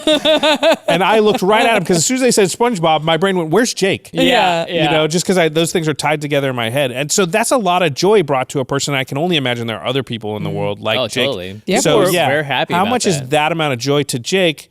How much negativity from me kind of is worth balancing that out? And I don't have that much, like I said, and some people have more. And you're entitled to whatever amount of joy or negativity you feel about these things. I'm not telling you what to feel. But at the same time, I think that ultimately this is a transition period of sort of getting used to this kind of thing. Because like Jimmy said, I do agree that like this is the way it is going. It is proven to be popular, lucrative, whatever else you can say. The design around the stuff is good. The game is still fun. It's really hard to imagine why they wouldn't do this. I just wish they had sort of strategized the other parts of Magic along with it to make the transition period a little less rocky. But regardless, we were going to be in a transition period. It was always going to have bumps and bruises along the way. And I think ultimately we'll come out on the other side. We'll be okay. Yeah, I mean, that's my question, though, is like, how much money is loot going to make them? Like this new character that feels so foreign to Magic that's now the heart of all Magic story. And I think that's like, where it's really frustrating, where it's just like, can't I just have one thing? Can I just have, like, my game feel normal in one set? And I guess there's Dragonstorm, and we can hang on to that. Yeah. Maybe Age of Eternities. You never know. You never know. We don't know. I mean, corporate marketing, gonna corporate market. They're gonna try and have branding things that they can hopefully like sell and put on a t-shirt, and that like people might get a tattoo of. Like if you're a large billion-dollar corporation, there's certain things that you're always gonna try to accomplish, and loot is kind of emblematic of that. And it's like, whatever, have your freaking loot and like try that really hard, and like I see through it. We need a Pikachu. If everybody loves it, it'll be a thing. And if they don't, we won't see loot in a couple of years, and they'll try again with something else. Sure. But I can guarantee you they're going to keep trying until they land on stuff, because that is what a business wants to do, right? Create characters that resonate with people and that they want to buy a t-shirt of. Yeah. Yeah. Hello Kitty's biggest brand in the world. You'd be irresponsible to not try to do that, by the way. Yeah. As an executive, like, right? Like, yeah, Planeswalkers don't resonate, right? They tried them for years and years and years, and they got some amount of play off of them, but they never got like an iconic character that like the rest of the world really ties to their game and can look at and be like, I know the tie between these two things. Yeah, exactly. So they are irresponsible to not continue to try to develop that. If it's not loot, if loot doesn't play out, they'll try again. Else, but if you were at the company or anybody else, you would be tasked with trying to figure that out, or some people would, because It's just smart. Yeah, especially when other things are not doing great. Like Planeswalkers aren't the major hit of bringing players in that you think. Yeah, there are a lot of people that love Liliana and all that stuff, but it's not like, oh man, I love Magic because of this. Yeah. And if they have, I love Magic because of this character, yeah, you're right. They are going to try and figure out what that character is. Well, it's definitely been a big pivotal year, I think, 2024, and 2025 feels like we're on a new trajectory. Away we go. I feel like we're just continuing the trajectory. It's ramping. It's ramping up, yeah. It's been in play for a couple of years now. The only lesson I hope, the question you have here is what lesson you hope 2025 learns from 2024. Has nothing to do with all this. It just has to do with the bans and the Commander format. Take it slow. Just slow. Slow simmer. The longer you let that pot simmer, the better it's going to taste.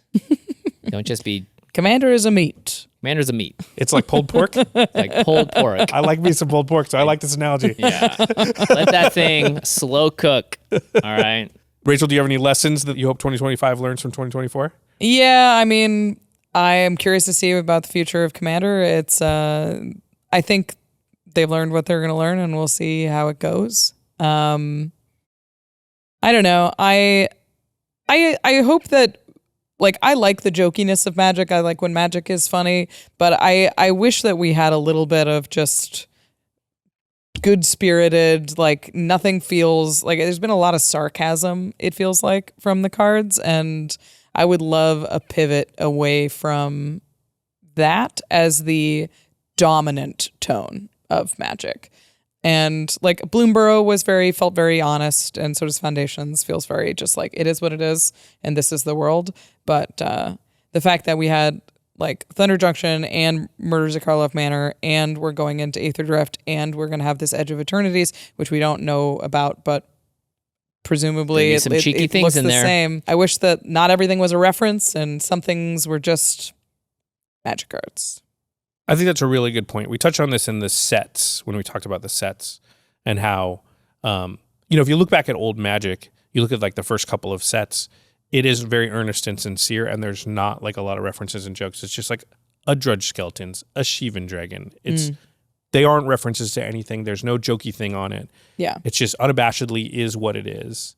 And now those seem to be more the exception than the rule. And the novelty, it's because when a cool, funny card with a pun in it comes out, everyone laughs at it, and that's the one you show to your friends. And like, do you get this reference? And like, the haha, it's Kamigawa, so You're funny. Already Dead one or whatever. Yeah. Yeah, you name it that. And so there's this desire to be like, well, why don't we do that all the time? Or more, But when it becomes dominant, then the novelty of it wears off, and now it's not as desirable. It's like we said, if you do full art lands every set, nobody cares about full art lands anymore. Yeah. Whereas it used to be back in the day, people were so excited when they redid full art lands because their decks didn't have those and now they could. And you got to keep something special and sacred. So you have to dole out your little puns and your cleverness, maybe a little bit less. It's really hard to do, though, when all your sets are based on movie tropes. Yeah, so it's a little bit less like ha ha ha ha ha ha, and a little more like actually surprising. You get a laugh. Yeah. I feel like Theros and that's a wheelhouse we should try and go back to. I agree with you, is like there's a couple of little clever things in there for the most part. It's earnest, it's sincere, it is what it is. It's unabashed, based off of cool gods. From like thousands of years of tradition, not Death Race. Yeah, it's not a pun about a car. It's literally like, this god is going to crush you. Yeah, this is the god of thunder. Yeah. Whatever, yeah. It's a lot, Magic was a lot more awesome. Yeah. I feel like it's less awesome now. Now it's you know what I mean? a little bit of a tongue-in-cheek joke. And now Yeah, it's more just like, did you get it? Captain America, I understood that reference. There's Scooby-Doo. There's SpongeBob. That is the Fortnite-ification. That's the Marvelification of everything, right? Which is like, we got to make it a little more funny, a little more punny, a little more Easter eggy. Very recursive, I think. Yeah. But yeah. All right. Eventually, it wears off. To the listeners, we got there. What are your favorite moments from Magic in 2024? What were your least favorite? What were your wins, your fails, your flubs, your dubs, as in W's wins? What was your favorite set? What was your favorite product? I'm sure there's something that we missed out on. Let us know in the comments. This should be a very lively one, indeed. If you got here to the episode and you listened to the whole thing, give yourself a pat on the back. Seriously. Because we are having... Drink some water. Take a walk, stretch your legs. Yeah, I need to do that. Look more than 20 feet away from your monitor for 20 seconds. Yeah. Just close your eyes. Take a breath. Breathe deeper, as my shirt says. Breathe A lot of people fell asleep during this and probably have their eyes closed. Yeah. They don't even know what I'm talking about. Like, I just hear unzipping and Jimmy talking about something. What's going on with my favorite podcast? Oh, man. If you want to pick up any of the cards from 2024, there's some good ones. There's some cool ones. If you want to get Nadu to play in No. any format, don't. Go to cardkingdom.com/command. Card Kingdom has a huge amount of singles, sealed product. They've got all of the different printings and foilings and versions. If you're a first printing non-foil person, or if you're the shiniest, most special secret lair person, you can get the kind of cards that you're looking for at Card Kingdom all in one place. And they know cards, so they're going to get you exactly the one that you're looking for and get them shipped to you professionally in a little plastic case with a packing peanut. It is safe. Yay. Safe cards. You know, they're also really good because this time of year it's rainy in a lot of places. Yeah. And they actually package it in a way that, because I've ordered from other places where they just, they tape it to a piece of Envelope. cardboard, put it in, and it's soggy when it gets to you. Card Kingdom knows what they're doing. Yeah. Yes, we trust them with our card shopping needs. We hope that you do as well. And you can support the show while you're doing so. cardkingdom.com/command. Keep your cards safe. UltraPro.com/command is the other place you can go when you are making sure to outfit your cards in your little rain jackets to keep them safe, either double or single sleeved, and then putting them into cases that are going to survive the long journey when you go to your next MagicCon. UltraPro.com/command has all of your game accessory needs. We trust our own collection too here at the office. We've been using them to make our playmats, our deck boxes, everything. When it comes to dice, wall scrolls, playmats, whatever you need, UltraPro is going to have something that fits your collection, and I guarantee you, the more cards you get, the more you're going to need to put on them and do things with. So ultrapro.com/command has everything. And they've got a great newsletter as well. There's going to definitely be some sales, I think, in this new year as they come out of the holiday season. So make sure you sign up for that to check out their amazing discounts. There's plenty of them. ultrapro.com/command. Do it. All right, before we go, You guys want to do an end step? Are you sure you want to? Oh my God. we're going to say thank you to our amazing team here at the Command This is Zone our for end step. editing this long episode. Thank you to Rachel Kendra, Karina Cruz, Sebastian Salazar, Gaurav Galati, Jamie Block, Jordan Pridgeon, Jake Boss, Eric Lem, Josh Murphy, Manson Lung, Christopher Matista, Evan Limburger, and Sam Waldo.